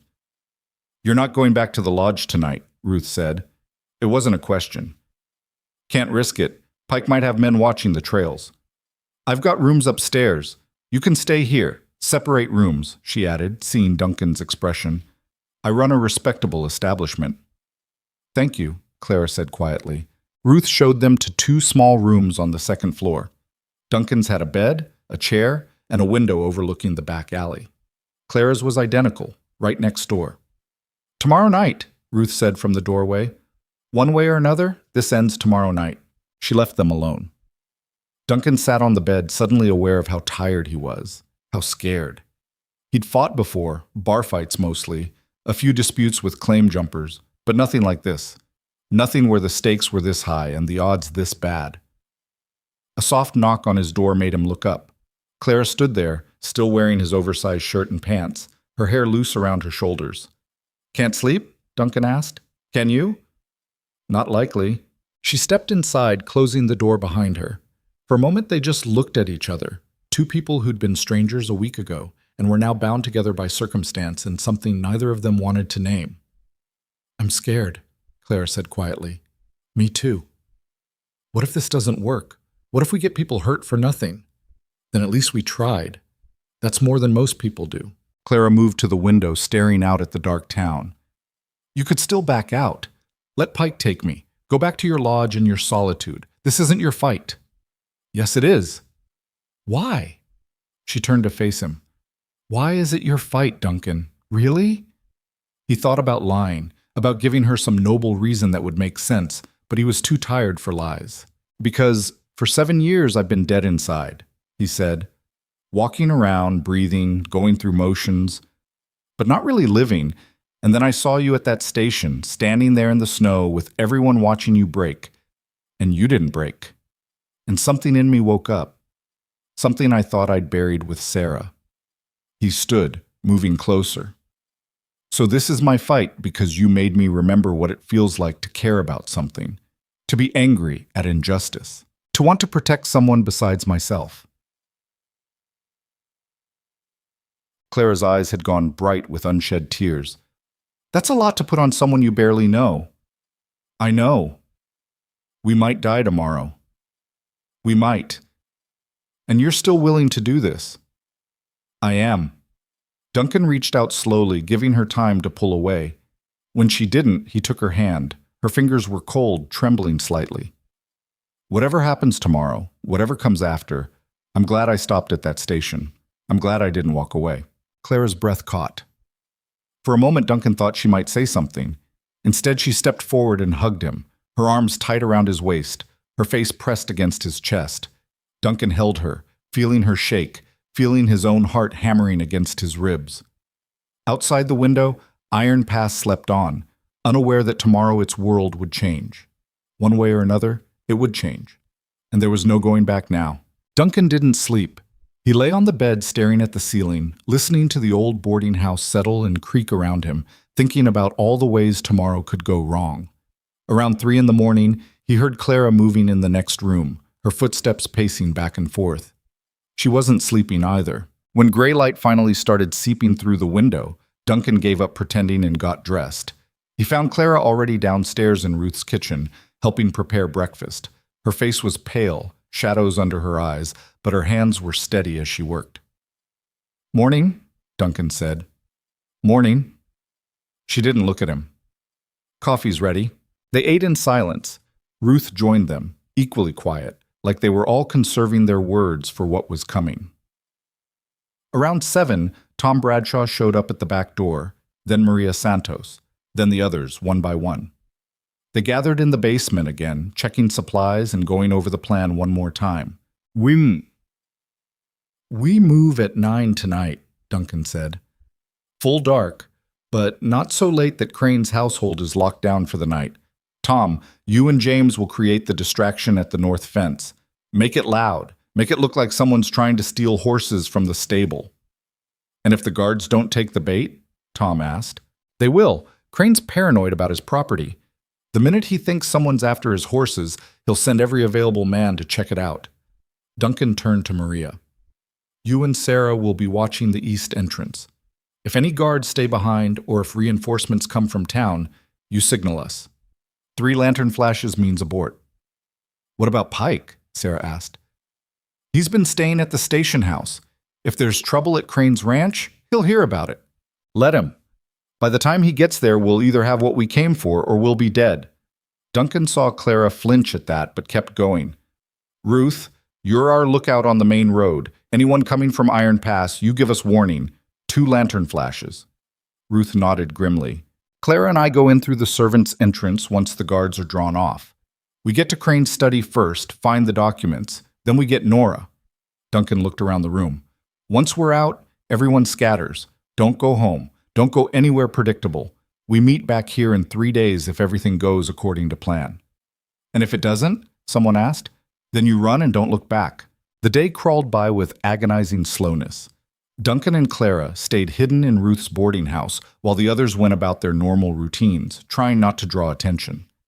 Around noon, someone knocked on the front door. Duncan tensed, hand moving to the knife at his belt. But it was just a traveling salesman looking for a room. Ruth sent him away with an excuse about being full up. When she came back downstairs, her face was tight. "Pike's been asking around town," she said quietly. "Wants to know if anyone's seen you. He's got 2 deputies with him now."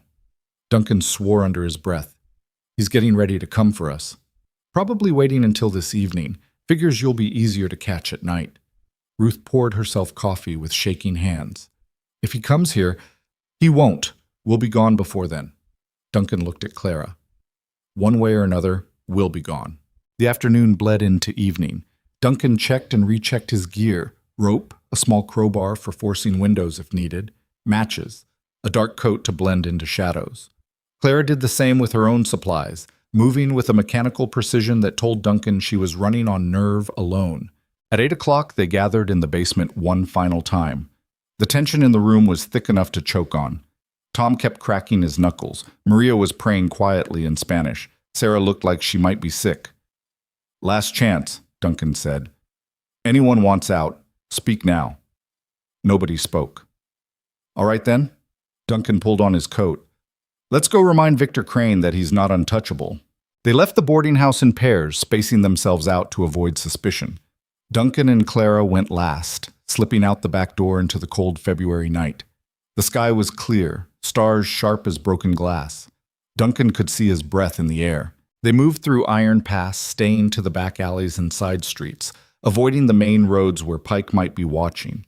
It took 40 minutes to reach the edge of town where horses were waiting. Tom had arranged for them earlier, borrowed from people who owed him favors or shared his hatred of Crane. The ride to Crane's ranch took another hour. The property was massive, hundreds of acres of grazing land and timber, with the main house sitting on a hill like a king surveying his domain. Lights glowed in the windows. Smoke rose from multiple chimneys. From their position in the tree line, Duncan could see 2 guards patrolling the grounds with rifles. "There," Clara whispered, pointing. "That's Crane's study. 2nd floor, corner window." "And Nora's room?" "3rd floor, other side of the house." Clara's voice was tight. "We'll have to go through the main hallway to reach the stairs." Duncan studied the layout, committing it to memory. The servants' entrance was at the back, like Clara had said. A covered porch, a door that would be bolted from the inside. They'd need someone to open it for them, which meant someone had to get in first. "The window," Duncan said, nodding toward a 1st-floor window that was cracked open despite the cold. "Kitchen?" "Pantry. They keep it open sometimes to keep the room cold. Cheaper than an icebox." Clara looked at him. "I can fit through there." "It's too dangerous." "I used to work in that house, Duncan. I know every corner, every creaking board. If anyone's going to sneak through without being heard, it's me." She was right, and they both knew it. Duncan hated it anyway. "If you get caught, I won't." "If you do, you run. Don't try to be a hero, just run." Clara's mouth twitched. "Same to you." They waited in the trees until 9 o'clock.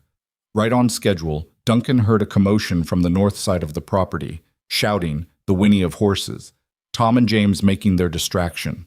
Immediately, one of the guards near the house took off running toward the stables. The other hesitated, then followed. Duncan watched them disappear around the building, counted to 30, then nodded to Clara. "Now." They moved fast across the open ground, keeping low. Duncan's heart was slamming against his ribs. Every second felt exposed, vulnerable.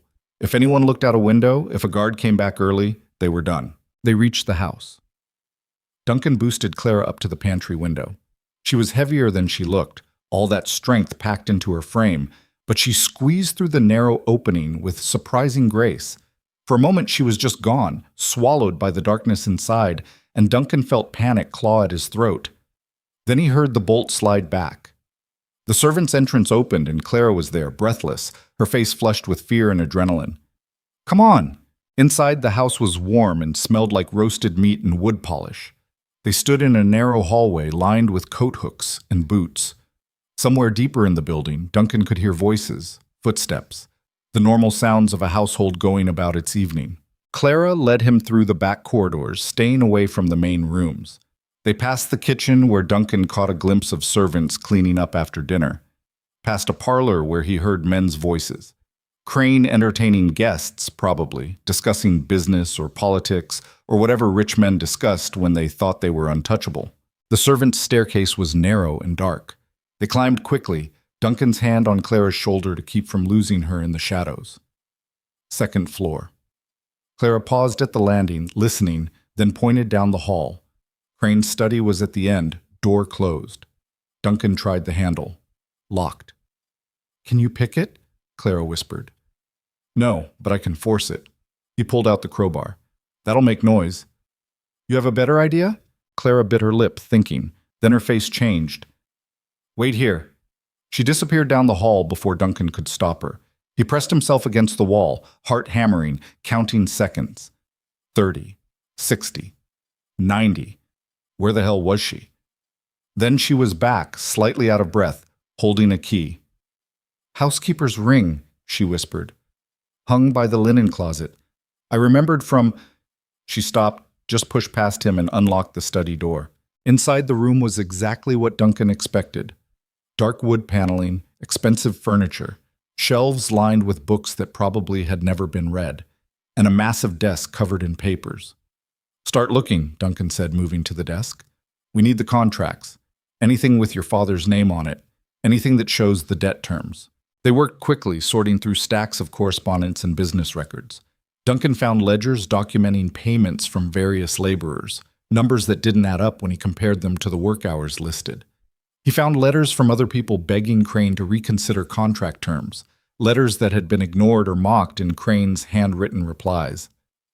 "Here," Clara breathed. She held up a folder marked with her father's name. "This is it. This is the original contract." Duncan took it, scanning the terms. 3 years of service per debt. But there were clauses buried in the legal language, clauses that gave Crane the right to extend the terms for any perceived failure to meet standards. Clauses that were so vague they could mean anything Crane wanted them to mean. "This is fraud," Duncan said. "Pure and simple. No judge could look at this and not see what he's doing." "Then we take it." Clara was already folding the papers, stuffing them into her coat. "We take all of it. Every piece of evidence we can carry." They grabbed everything relevant, contracts, ledgers, letters. Duncan was shoving a bundle of papers into his own coat when he heard footsteps in the hallway. Heavy footsteps. Coming closer. Duncan and Clara froze. The footsteps stopped right outside the study door. The handle turned. Duncan grabbed Clara and pulled her behind the desk just as the door opened. Through the gap between the desk and the wall, he could see boots. Expensive boots. And the hem of a tailored coat. Victor Crane stepped into his study. Duncan felt Clara go rigid beside him. Her breath was coming in short, panicked gasps. Duncan pressed his hand over her mouth, praying Crane wouldn't hear. Crane moved to the desk, muttering to himself. He was looking for something, shuffling through papers, getting increasingly agitated. "Where the hell did I—" He stopped. Went very still. Then his voice changed, went cold and sharp. "I know you're in here." Duncan's blood turned to ice. "I can smell you," Crane said. "That cheap soap from the servants' quarters. The stink of poverty. You really thought you could break into my house? Steal from me?" He moved around the desk, slowly, deliberately. "Come out now, and I'll make this quick. Make me find you, and I'll make it hurt." Duncan's hand moved to the knife at his belt. Beside him, Clara was shaking so hard he could feel it through his coat. Crane was getting closer. Another step. Another. Then somewhere in the house, something crashed. Glass breaking. Shouting. The distraction at the stables must have escalated. Crane stopped, listening. "What in the—" He turned and strode toward the door. "William! Charles! What's happening out there?" The moment Crane's back was turned, Duncan pulled Clara up and pushed her toward the window. She understood immediately, fumbling with the latch while Duncan kept his eyes on the door. The window opened. Cold air rushed in. Clara climbed out onto the narrow ledge outside, Duncan right behind her. They were 2 stories up, nothing below but hard ground and darkness. Behind them, Crane turned back to the desk. No, you're not. He saw the open window. Duncan didn't wait to hear the rest. He grabbed Clara's hand and they moved along the ledge, fingers scraping brick, feet slipping on ice. Around the corner, out of sight just as Crane reached the window. Guards! Crane's voice echoed across the property. Intruders in the house! Find them! Below them, Duncan heard men shouting, boots running. The whole place was coming alive like an anthill someone had kicked. We have to get Nora, Clara gasped. We can't leave without her. Clara, the whole house is alerted. We need to... We're not leaving her, Clara's voice cracked. I came here for her. I'm not leaving without her. Duncan swore, looked around frantically. The ledge continued around to the other side of the house. The third floor was just above them. If they could find a way up... There. A drain pipe running up the side of the building. Can you climb? Duncan asked.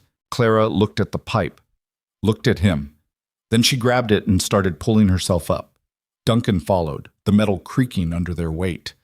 Below them, guards were searching the grounds with lanterns. It was only a matter of time before someone looked up. They reached the third floor. Duncan helped Clara onto another ledge. She moved along it like she'd done this before, counting windows. There, she whispered. That's her room. The window was dark. Clara tapped on the glass. Nothing. She tapped harder. A face appeared in the window. Young, frightened, eyes going wide with recognition. The window flew open. Clara? Nora, we're getting you out, now. Clara reached through, grabbing her sister's hands. Do you have shoes, a coat? What? Clara, what's happening? No time. Just get your coat, now. The girl disappeared back into the room. Clara turned to Duncan, her face desperate. We need to get her down. I know, but those guards... A gunshot cracked through the night, then another. Someone was shooting at the shapes moving near the stables. Duncan heard Tom Bradshaw shout something, heard horses screaming. The plan was falling apart. Nora reappeared at the window wearing a coat and boots, her face pale with terror. Clara, they're shooting people. I know. Listen to me. You're going to climb out this window and follow us. Don't look down. Don't hesitate. Just move. I can't. Yes, you can. I'm right here. I've got you. More gunshots. Closer now. Someone had spotted them on the ledge. Move! Duncan shouted. Clara pulled Nora through the window. The girl was thin, younger looking than 16, and she was crying as Clara guided her along the ledge. Duncan led the way, looking for a route down that wouldn't get them killed. There, a lower roof section. If they could drop down to it, they could reach the ground. Clara, when I say jump, you jump. Understand? Duncan? Trust me. He waited until they were positioned over the lower roof, took a breath. Jump! He dropped first, landing hard on the shingles and nearly sliding off the edge before catching himself. Clara came next with Nora, both of them crashing down. Nora screamed. Clara clamped a hand over her mouth. Quiet. Move. Now. They scrambled across the roof to the edge. The ground was 10 feet below. Duncan hung from the gutter and dropped. Pain shot through his ankle, but he stayed upright. He caught Clara as she dropped, then Nora. Run! They ran. Behind them, the house exploded with activity. Lanterns everywhere, men shouting, dogs barking. Duncan pulled Clara and Nora toward the tree line, legs burning, lungs screaming. A gunshot zinged past his head. Another hit the ground at their feet. They crashed into the trees just as more shots erupted behind them. Branches tore at Duncan's face. He heard Clara cry out, heard Nora sobbing, but they kept moving. Had to keep moving. Somewhere in the chaos, Duncan heard a different sound. Horses. Not the ones from Crane's stable, but their own horses, the ones they'd left hidden in the trees. Tom Bradshaw was there, bloody and wild-eyed, holding the reins. Go! Go now! Duncan threw Clara onto one horse, pushed Nora up behind her. Mounted Rust himself. Tom swung up onto another horse. Where's James? Duncan shouted. Tom's face went dark.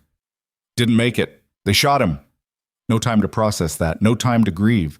Guards were crashing through the trees behind them. They rode. The horses pounded through the forest, branches whipping past in the darkness. Behind them, Duncan could hear pursuit. Crane's men wouldn't stop. Not now. Not when they'd been so completely humiliated. They rode for what felt like hours but was probably only 30 minutes, pushing the horses to the edge of collapse. Finally, Duncan pulled up in a small clearing. The others stopped beside him, all of them gasping. "Are we clear?" Clara managed. "For now. They'll keep looking." Duncan's hands were shaking. "James, Tom, I'm sorry." "Don't!" Tom's voice was hard. He knew the risks. We all did. Nora was crying silently, her arms wrapped around Clara's waist. Clara held her sister's hands, whispering something Duncan couldn't hear. They had the documents. They had Nora, but they'd lost a man and made Victor Crane into an enemy who would never stop hunting them. The night was far from over. Duncan was about to suggest they keep moving when he heard something that made his blood freeze. Hoofbeats. Multiple riders, coming fast. "Scatter," Tom hissed. "We'll draw them off. You get the women to safety." "Tom, go!" Tom kicked his horse and took off in one direction. The hoofbeats followed. Duncan didn't wait. He grabbed Rust's reins and Clara's horse's reins and pulled them deeper into the forest, off the trail, into thick undergrowth where horses had to pick their way carefully. They traveled in near silence for another hour. Nora had stopped crying, but she was shaking so hard Duncan could hear her teeth chattering. Clara wasn't much better. Only adrenaline was keeping any of them moving. Finally, when Duncan was pretty sure they'd lost immediate pursuit, he stopped in a small ravine. There was a fallen tree that provided some cover. It would have to do. "We rest here," he said quietly, "just for a few minutes." Clara dismounted and immediately pulled Nora into her arms. The girl collapsed against her sister, finally letting herself break down completely.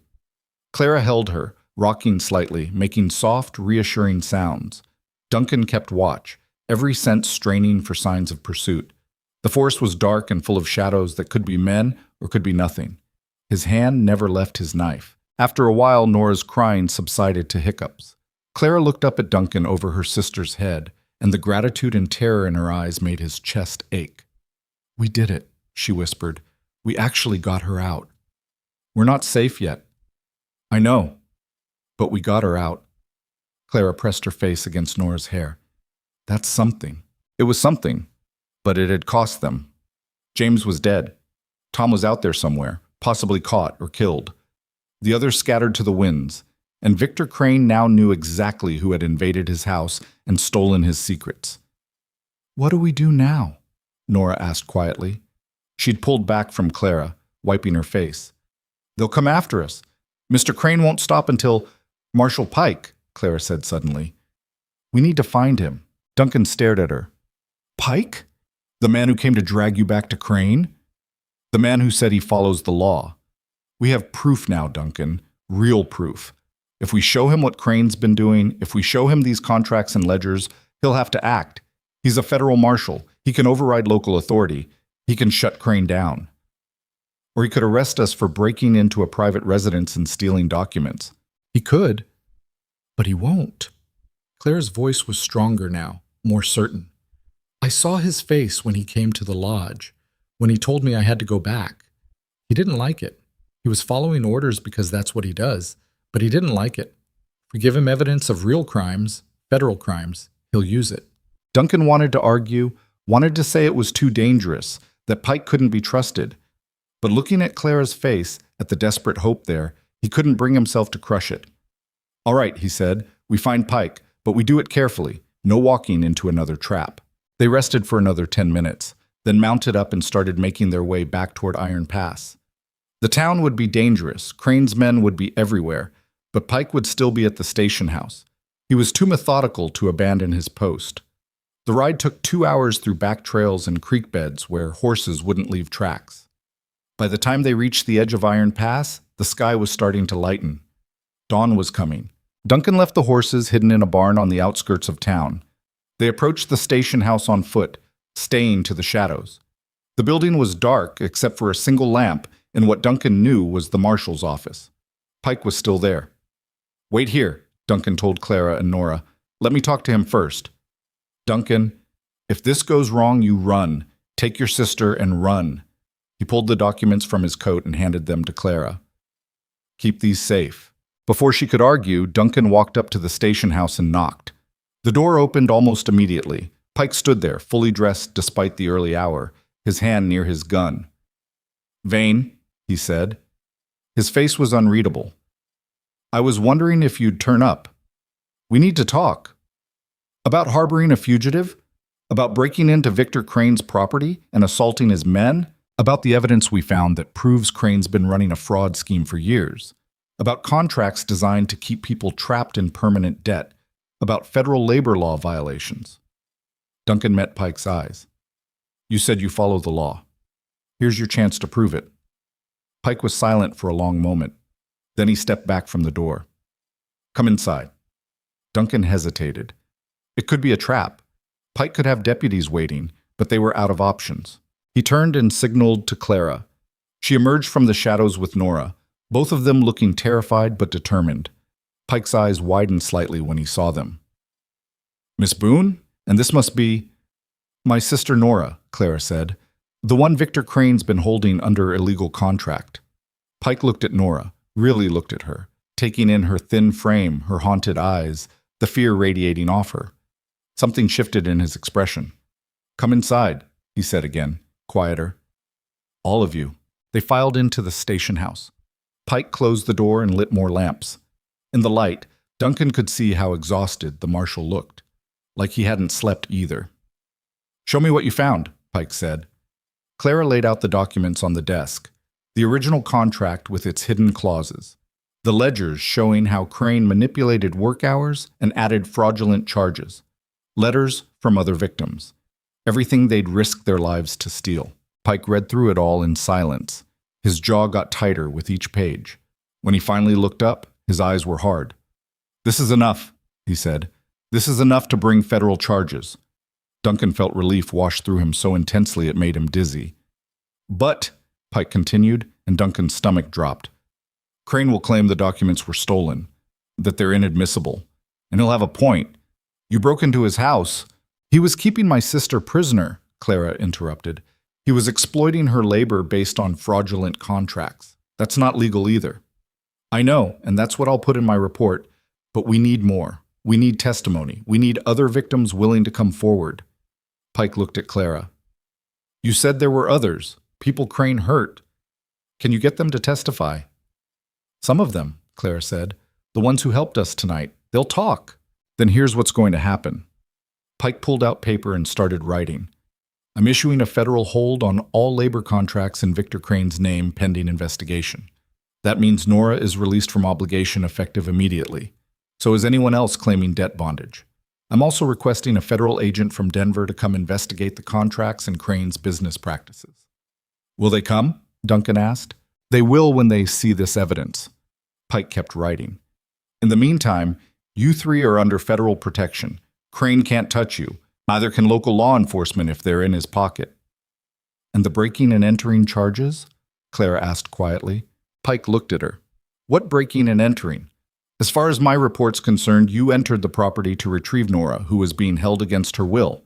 You discovered evidence of federal crimes in the process. That makes you witnesses, not criminals." Duncan couldn't believe what he was hearing. "You're helping us." "I'm doing my job," Pike said. Finally, he finished writing and sealed the document. "I should have looked into Crane weeks ago. Should have questioned his contracts when they first crossed my desk. But I took the easy route. Followed orders, enforced the letter of the law without thinking about the spirit of it." He looked at Nora again. "That ends now." The door to the station house crashed open. Victor Crane stood there, flanked by 6 armed men. His face was twisted with rage, his expensive coat torn and dirty from riding through the night. "Marshal," Crane said, his voice like ice. "I'm here to report a crime. Duncan Vane and Clara Boone broke into my home, stole property, and kidnapped Nora Boone from my legal custody. I demand their immediate arrest." Pike stood slowly. "Mr. Crane, interesting timing. The law is the law, Marshal. You said so yourself. These people are criminals. Actually, Mr. Crane, these people are witnesses in a federal investigation into labor exploitation and contract fraud." Pike picked up the documents. "An investigation that just became official about 5 minutes ago." Crane's eyes narrowed.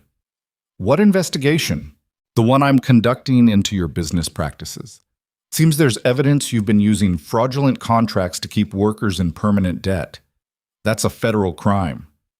Pike's voice was calm, but his hand had moved closer to his gun. I'll need you to come to the office tomorrow to answer some questions. That evidence was stolen. That evidence was discovered during a legal rescue of a minor being held under false pretenses. The young lady standing right here, Pike gestured to Nora, who I'm now releasing from any contract claims you may have. Crane's face went purple. You can't do that. I just did. For a moment, nobody moved. Crane's men had their hands near their weapons. Duncan had his hand on his knife. Clara had pushed Nora behind her. Then Crane smiled. It was the coldest thing Duncan had ever seen. You're making a mistake, Marshal, Crane said softly. I have friends, important friends, people who won't take kindly to federal overreach into legitimate business. Then they can take it up with my superiors in Denver. In the meantime, you and your men need to leave, now. Or what? You'll arrest me? On what charges? Based on stolen documents and the word of a disgruntled former servant? Crane took a step forward. Everyone in this territory knows I'm a man of my word, that I run my businesses fairly and within the law. If you pursue this investigation, Marshal, you'll find yourself very much alone. And being alone in these mountains can be dangerous. It was a threat, clear and unmistakable.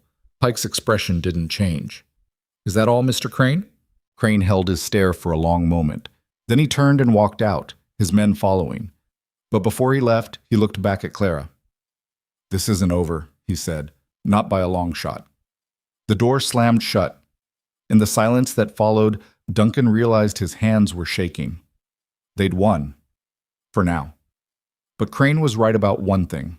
This wasn't over. Not even close. The silence after Crane left felt like the moment before a storm breaks.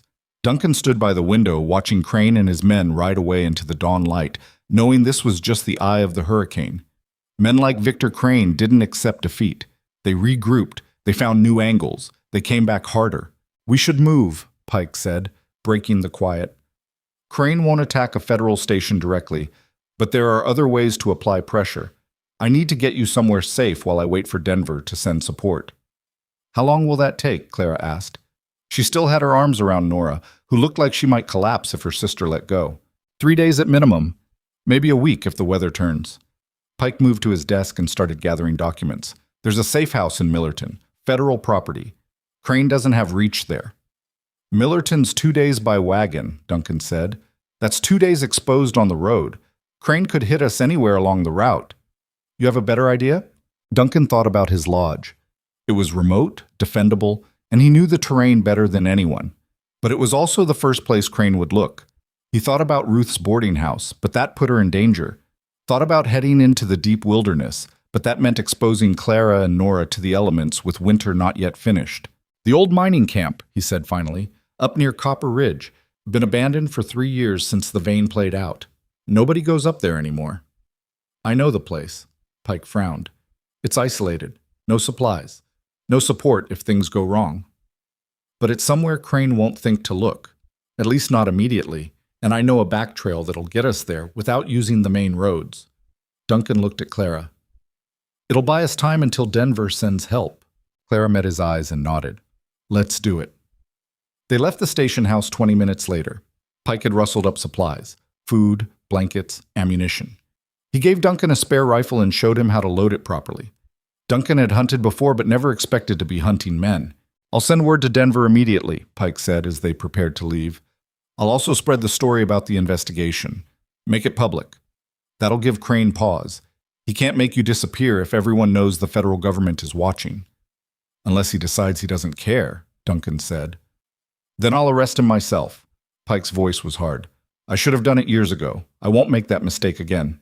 They rode out as the sun climbed over the mountains, painting the snow gold and pink. Duncan led the way on Rust with Clara behind him. Nora rode double with Pike on his horse. They took back trails and game paths, avoiding anywhere someone might see them. The ride was brutal. Nora wasn't used to horses and had to stop twice to be sick. Clara was exhausted, running on fumes and willpower. Pike kept scanning the horizon for pursuit, his hand never far from his rifle. Duncan just focused on putting 1 mile behind them after another. The old mining camp was 15 miles from Iron Pass. most of it uphill through terrain that would slow any pursuit. If they could reach it before Crane organized his men, they'd have a chance. Around noon, they stopped to rest and water the horses. Pike pulled out his pocket watch and frowned. "We're making good time, but not good enough. Crane's probably already got men on the main road to Millerton, figuring that's where we'd go. When they don't find us, they'll start searching elsewhere." "How many men can he field?" Duncan asked. 20, maybe 30 if he calls in everyone from his various operations. Most of them are just ranch hands and loggers, not fighters, but they're loyal to him and they'll follow orders. And we're 4 people, one of whom is a teenage girl who can barely stay on a horse. "I'm right here," Nora said weakly. She was sitting against a tree, her face pale. "And I can hear you." Clara knelt beside her sister, offering water. "We're going to get through this, I promise." "You promised we'd be free of him," Nora said. "You promised 3 years ago when Father died, but we weren't free. We've never been free." Clara's face tightened with pain. "I know. I'm sorry. I should have—" "You should have what? You did everything you could. You fought him for 3 years. You kept records. You tried to find help. And where did it get us?" Nora's voice cracked. "James is dead. Tom might be dead. We're running through the wilderness with everyone trying to kill us. This isn't freedom, Clara. This is just a different kind of trap." The words hung in the cold air.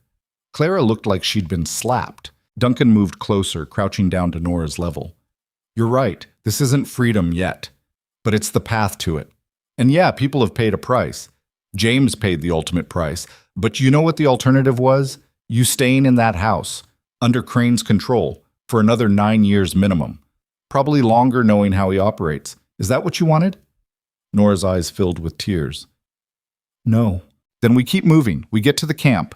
We wait for help from Denver. And we make sure James didn't die for nothing." Duncan stood and offered his hand. "Can you do that?" Nora looked at his hand for a long moment.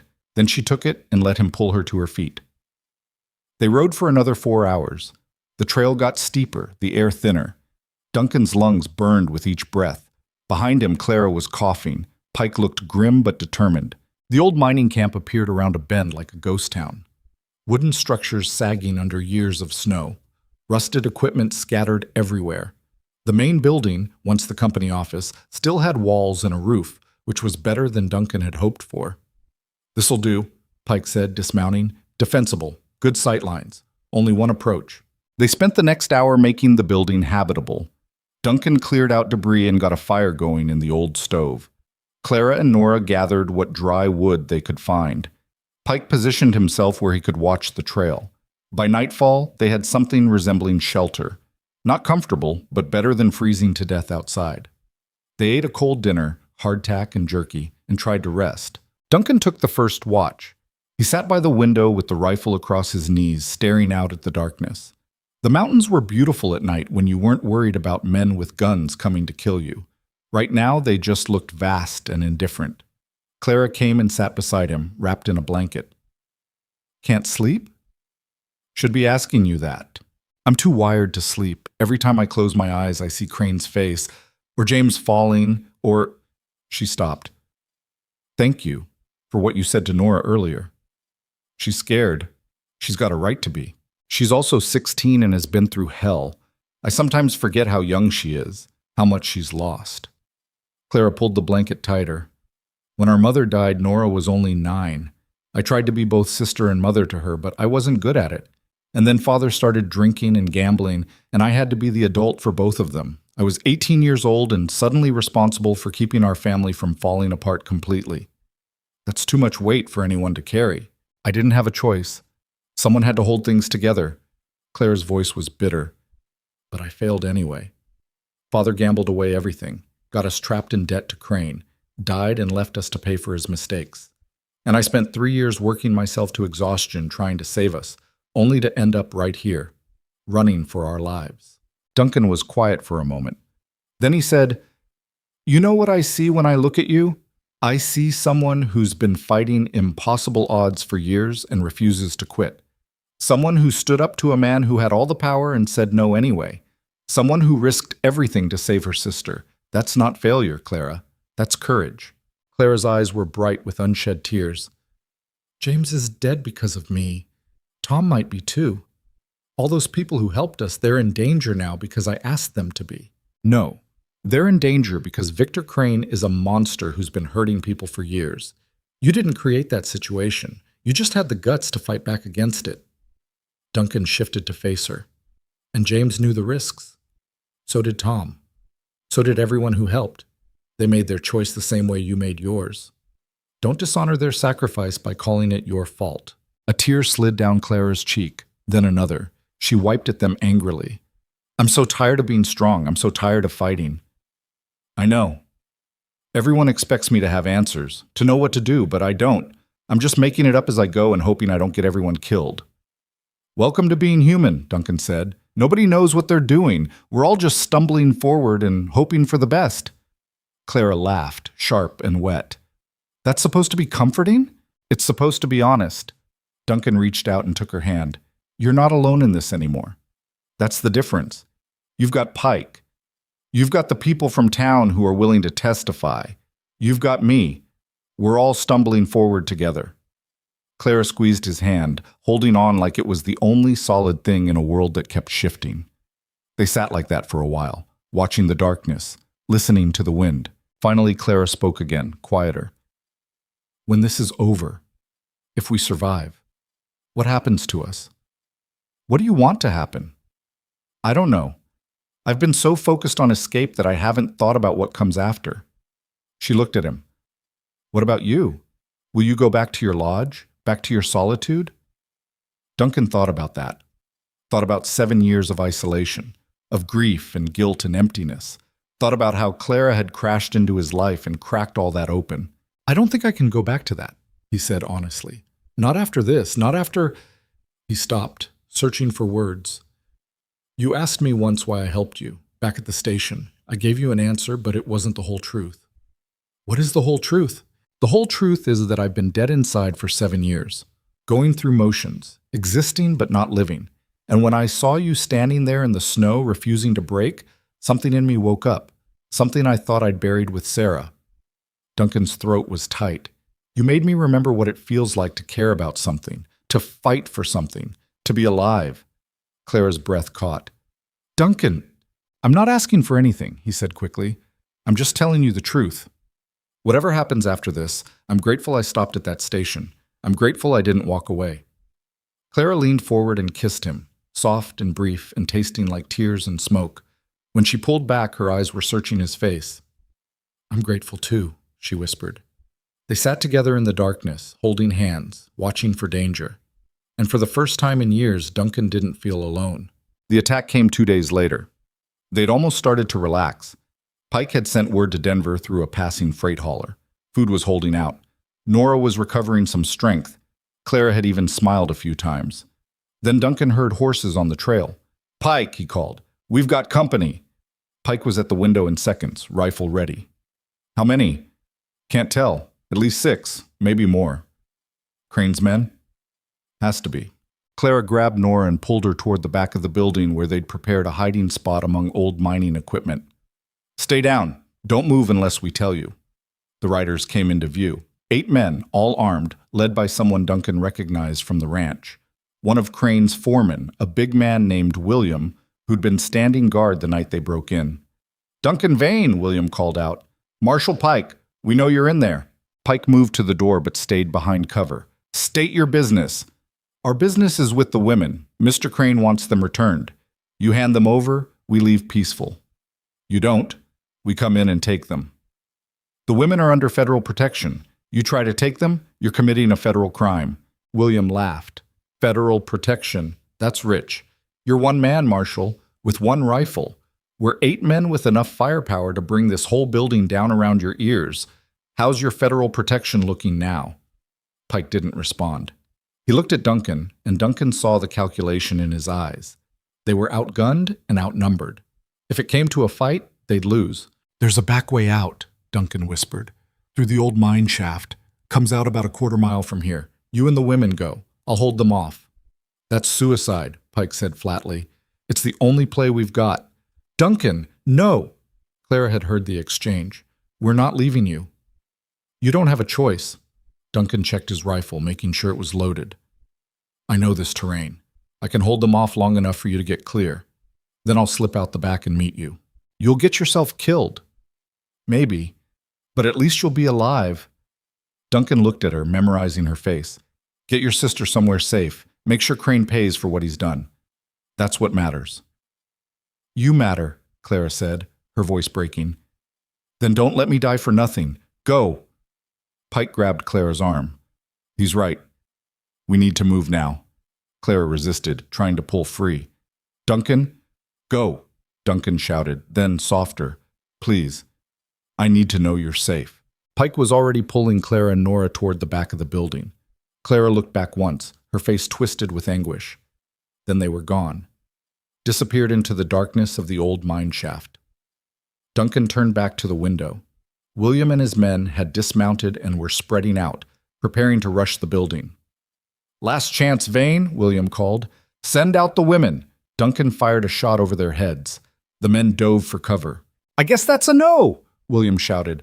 All right, boys, light it up. Gunfire erupted. Bullets tore through the walls, wood splintered, glass shattered. Duncan fired back, aiming carefully, making each shot count. He hit one man in the shoulder, saw him go down screaming, hit another in the leg. But there were too many of them. They kept coming, getting closer. Duncan fell back to a better position, fired again.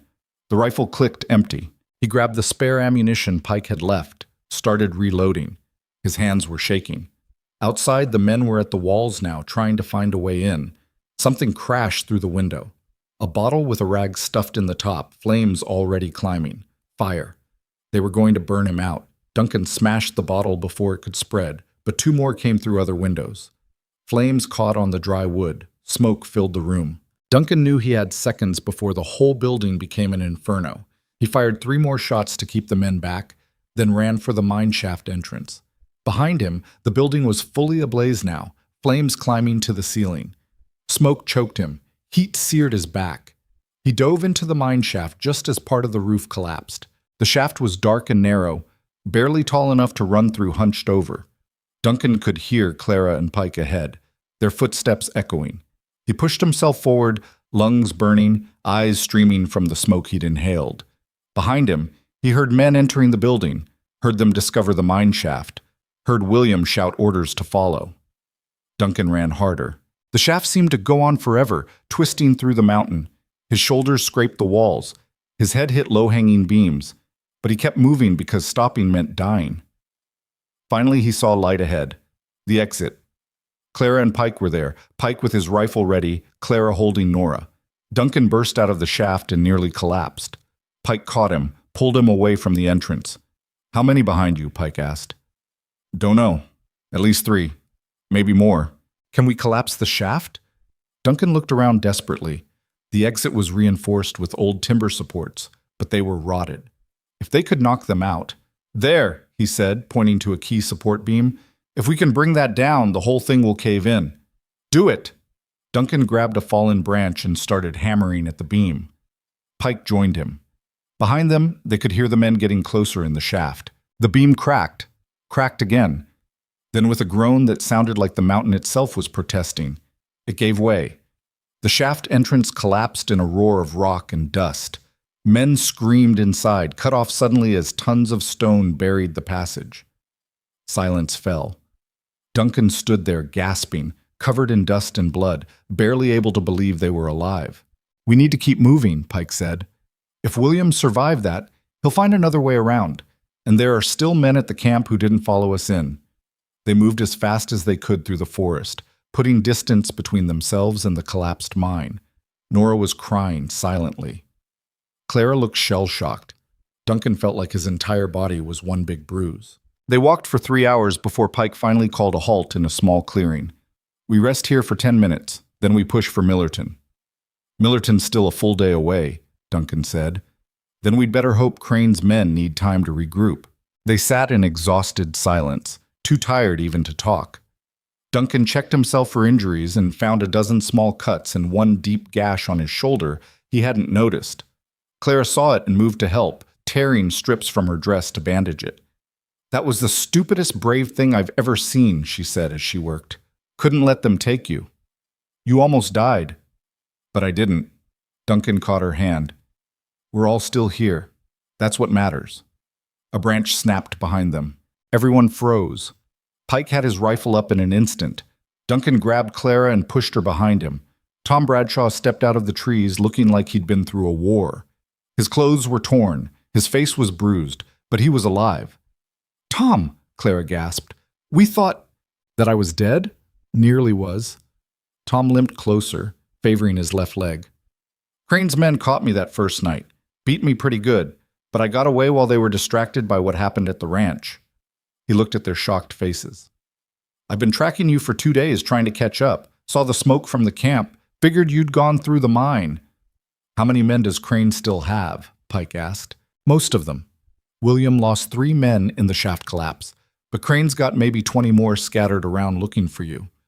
He's obsessed now, not thinking straight. Just wants Clara and Nora back so he can prove he still has control." "Then we need to get to Millerton before he finds us again," Pike said. "You won't make it." Tom shook his head. "Crane's got men watching all the roads. You try to go overland, you'll run into them for sure." "So what do you suggest?" Tom looked uncomfortable. "There's one place Crane won't look. One place he'd never think to check." "Where?" "Iron Pass, right under his nose." Pike stared at him. "You want us to go back to the place we just fled from?" "I want you to hide where no one expects. Ruth Palmer's already spread word about the investigation. Half the town knows what Crane's been doing. People are angry. Some of them are scared, but some are ready to fight. If you come back with proof, with testimony, you might find you've got more support than you think." Duncan looked at Clara. She looked at Pike.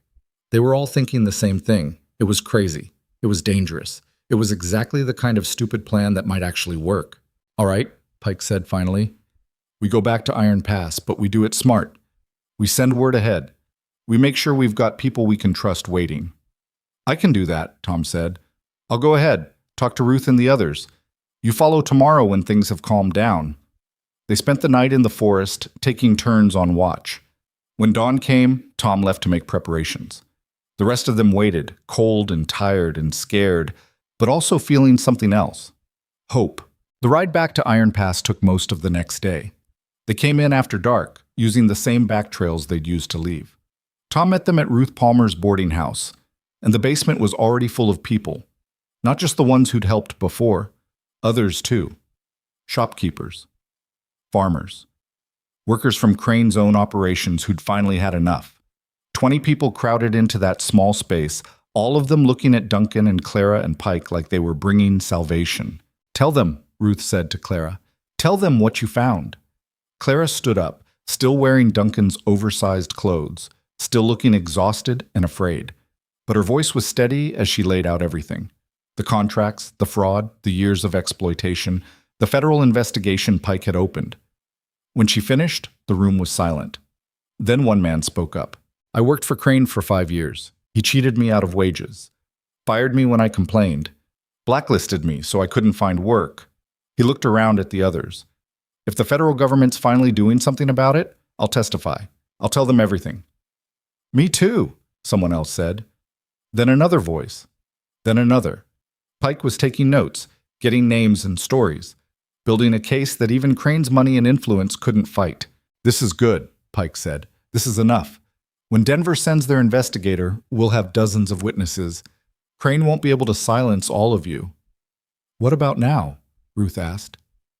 "Crane's still out there, still dangerous. What's to stop him from coming after these people?" "I am," Pike said. "As of this moment, I'm declaring Victor Crane a person of interest in a federal investigation. That means he's under my jurisdiction. If he threatens anyone, if he retaliates in any way, I'll arrest him for obstruction of justice." "Will that work?"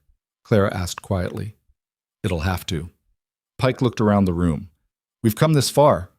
We've paid too high a price to back down now, so we see this through to the end, together." The next 3 days were a blur of activity. More witnesses came forward.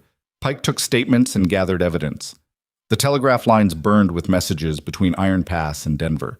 And through it all, Victor Crane stayed at his ranch, silent and seething. Duncan stayed close to Clara, unwilling to let her out of his sight. They'd been through too much to lose each other now. Clara stayed close to Nora, making sure her sister was eating and sleeping and slowly recovering from the trauma. On the 4th day, a telegram arrived from Denver. Pike read it, and his face broke into something like a smile. Federal agent arriving tomorrow by train, Inspector General Jasper Cole himself. He's bringing authority to make arrests and dissolve contracts. Pike looked up at Clara. It's over. Crane's finished. But it wasn't over yet. That night, Victor Crane came to Iron Pass. He rode in alone, no guards, no weapons visible. Just a wealthy man on a horse, looking for all the world like he was paying a social call. He stopped in the middle of the main street and called out, "Clara Boone, I know you're here. Come out and let's settle this like civilized people." Duncan was at Ruth's boarding house when he heard. He grabbed his rifle and ran for the street, Clara right behind him. Pike was already there, positioning himself between Crane and the boarding house. "Mr. Crane," Pike said, "you need to leave now. I need to speak with Clara Boone. I believe we have unfinished business." "Your business with Miss Boone is concluded. She's under federal protection." "Federal protection," Crane laughed, but it sounded hollow. "You think that matters? You think a piece of paper from Denver is going to protect her from me?" "I think a federal inspector arriving tomorrow is going to protect her," Pike said, "along with the 20 witnesses ready to testify against you, along with the evidence of fraud and exploitation, along with the arrest warrant I'll be issuing."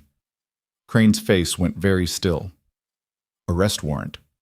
For multiple counts of contract fraud, labor exploitation, and obstruction of justice. Pike's voice was steady. "It's over, Crane. You're finished." For a long moment, nobody moved. The whole town seemed to be holding its breath, waiting to see what Crane would do. Then Clara stepped forward. Duncan tried to stop her, but she pulled away, walking out into the street until she stood just a few feet from Crane. "You wanted to speak to me," she said. "So speak." Crane looked at her with something like confusion, like he couldn't understand how this woman, this person he'd dismissed as worthless, had brought down his empire. "Why?" he asked. "You had nothing. You were nothing. You should have just accepted your place, accepted that people like you serve people like me. That's how the world works." "No," Clara said quietly.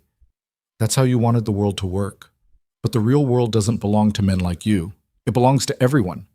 And when you try to take more than your share, when you try to break people and control them and treat them like property, eventually they fight back." She moved closer. "I fought back, and I won." Crane's hand moved to his coat. For a second, Duncan thought he was going for a gun. Pike thought so too. His rifle came up. But Crane just pulled out papers, the original contracts, the ones Clara and Duncan had stolen from his study. "You think you've won," Crane said. "You think you've beaten me. But I've spent 30 years building my empire. I've survived economic collapses, rival businessmen, and political changes. I'll survive this too. I'll find a way to us others." To what?" Clara interrupted. "To keep exploiting people? To keep trapping them in fraudulent contracts? To keep destroying lives for profit?" She shook her head. "You can't. Because everyone knows now. Everyone's watching. And the federal government is here to make sure you pay for what you've done." Crane stared at her. Then slowly, something seemed to break inside him. His shoulders sagged. His face aged 10 years in 10 seconds. "I was giving people opportunity," he said, but he sounded like he was trying to convince himself. "I was offering work to those who had nothing. You were exploiting vulnerable people and calling it charity," Clara said. "And you convinced yourself it was noble. That's the worst part. You actually believed you were helping us." Crane looked down at the papers in his hands. Then, almost gently, he let them fall. They scattered in the dirt like dead leaves. "Inspector Cole arrives tomorrow," Pike said. "I expect you to present yourself at the station house at noon to answer questions. If you don't, I'll come to your ranch with deputies and take you by force. Understood?" Crane didn't answer. He just turned his horse and rode away, back toward his ranch and his empty house and the ruins of everything he'd built on other people's suffering. Duncan moved to Clara's side. "You all right?" "I don't know." She was shaking. "I thought I'd feel victorious, triumphant, but I just feel empty." "That's because you're not like him," Duncan said. "You don't take pleasure in other people's destruction, even when they deserve it." They stood there in the middle of the street while the town slowly came back to life around them. People emerged from buildings, whispers turning to conversation, turning to celebration as word spread that Crane had backed down. But Clara just stood there, looking at the scattered papers, at the contracts that had controlled her life for 3 years. "It's really over," she said softly. "It's really over." She turned to Duncan, her eyes bright with tears. "What do we do now?" Inspector General Jasper Cole arrived on the noon train the next day. He was a small, precise man with sharp eyes and a methodical way of speaking that made you believe he never missed a detail. He spent 3 days in Iron Pass, interviewing witnesses, reviewing evidence, and building a case against Victor Crane. Crane showed up at the station house as ordered, flanked by expensive lawyers who tried to argue and intimidate and delay. But Cole was unmoved. He arrested Crane on federal charges and had him transported to Denver for trial. The lawyers kept fighting. They filed motions and appeals and tried every legal trick they knew. But the evidence was too strong, the witnesses too numerous, and public sentiment had turned completely against Crane. The trial lasted 2 weeks. Duncan and Clara made the trip to Denver to testify. Standing in that courtroom, telling the judge exactly what Crane had done, Clara's voice never wavered. She was no longer the frightened woman Duncan had found at the station. She was someone who'd faced down her demon and won. The verdict came back guilty on all counts. 20 years in federal prison. All contracts under Crane's name declared void. His properties and assets seized to compensate his victims. Clara cried when she heard the verdict. Not from joy, exactly. From relief. From exhaustion. From the simple fact that it was finally, truly over. They stayed in Denver for a few extra days to handle the legal paperwork. Nora was officially released from all obligations. Clara received a settlement payment, not nearly enough to compensate for 3 years of exploitation, but enough to start over. Other victims received similar payments. On their last night in Denver, Clara and Duncan walked through the city's streets, watching people go about their lives, marveling at how normal everything seemed after the chaos of the past weeks.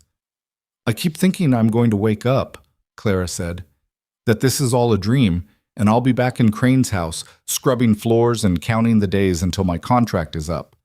"It's not a dream. You're free. So what do I do with freedom? I've spent so long fighting for it that I never thought about what comes after." Duncan stopped walking. "What do you want to do?" Clara thought about that. "I want Nora to go to school, real school. I want her to have the childhood she lost. And I want—" She hesitated. "I want to help other people who are trapped the way we were. There are more Cranes out there. More people using the law to exploit the vulnerable. Someone needs to fight for them. That sounds like a purpose to me." "What about you? What will you do?" Duncan looked up at the stars, barely visible through the city lights. "I don't know. The lodge feels like it belongs to a different life now, a different person." He looked at Clara. "Maybe I'll help you fight those other Cranes. Someone's got to watch your back." Clara smiled. "You've gotten pretty good at that. Had good practice." She took his hand, lacing their fingers together. "I meant what I said back at the mining camp. I'm grateful you stopped at that station. I'm grateful you didn't walk away." "So am I." They stood there in the Denver night, two people who'd been strangers a month ago and had become something more through fire and fear and shared struggle. They'd both been broken by loss and exploitation and systems designed to crush people like them, but they'd refused to stay broken, and that made all the difference. They returned to Iron Pass 2 days later. The town threw a celebration that lasted well into the night. Tom Bradshaw was there, his leg healing slowly but healing. Sarah and her husband, Maria Santos, Ruth Palmer, all the people who'd risked everything to help bring Crane down. James's widow was there too. Clara had made sure she received a large portion of her settlement, and she'd used it to establish a fund in her husband's name to help other workers exploited by predatory contracts. "James would be proud," she told Clara. "He always said someone needed to stand up to Crane. I just wish he'd lived to see it." "So do I," Clara said softly. "I'm sorry. I'm so sorry." "Don't be. He made his choice. He died fighting for something that mattered. That's more than most people can say." As the celebration wound down, Duncan and Clara slipped away, walking through the quiet streets until they reached the railway station, the same platform where this had all begun a month ago. "I stood right here," Clara said, pointing to the spot, "with everyone watching, everyone judging, feeling like the whole world had decided I wasn't worth the space I took up. And now? Now I know they were wrong, all of them. My worth isn't determined by my size or my debt or some rich man's opinion. It's determined by me, by what I choose to do, by how I choose to live. She turned to face him. You helped me see that. You helped me see some things too, about isolation and grief and the difference between existing and living. Duncan took both her hands. I don't want to go back to that lodge alone. I don't want to go back to being the person I was before I met you. So don't. Come with me and Nora. We're going to Millerton to start over. Find a place to live. Get Nora enrolled in school. Build something new. Clara paused. I'd like you to be part of that, if you want. Duncan thought about his lodge in the mountains, about 7 years of solitude, about Sarah and the guilt he'd carried for so long. Maybe it was time to let go of the past. Not forget it, never forget it, but stop letting it define everything that came after. I want that, he said. I want that very much. Clara kissed him then, right there on the platform where her humiliation had become the catalyst for everything that followed. Where she'd been abandoned and mocked and left to freeze.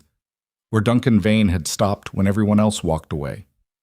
That kiss tasted like freedom, like possibility, like two damaged people finding out they could heal each other. When they finally pulled apart, the first light of dawn was touching the mountains, turning the snow gold and pink. A new day. A new beginning. The train to Millerton would leave in a few hours.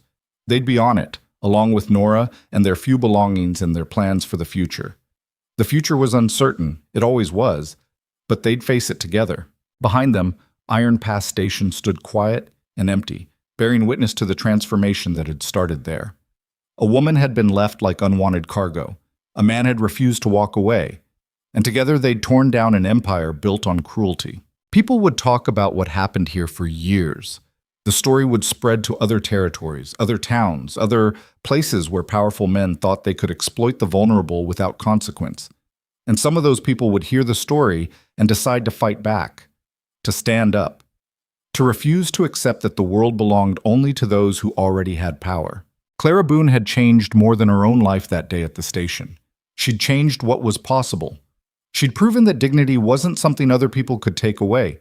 It was something you carried inside yourself, unbreakable, no matter how hard the world tried to crush it. And Duncan Vane had learned that sometimes the bravest thing you can do is stop. Stop walking away. Stop hiding. Stop letting grief and guilt keep you from living. They walked back to Ruth's boarding house hand in hand, ready to start a new chapter. Behind them, the sun climbed higher, chasing away the shadows, lighting up a world that was a little bit more just than it had been a month before. It wasn't perfect justice. James was still dead. Years of exploitation couldn't be erased by one trial. Crane's victims would carry scars for the rest of their lives. But it was something. It was proof that fighting back mattered, that standing up mattered, that sometimes, even when the odds are impossible, dignity and courage and stubborn refusal to quit can actually win. And that was enough. More than enough. It was everything.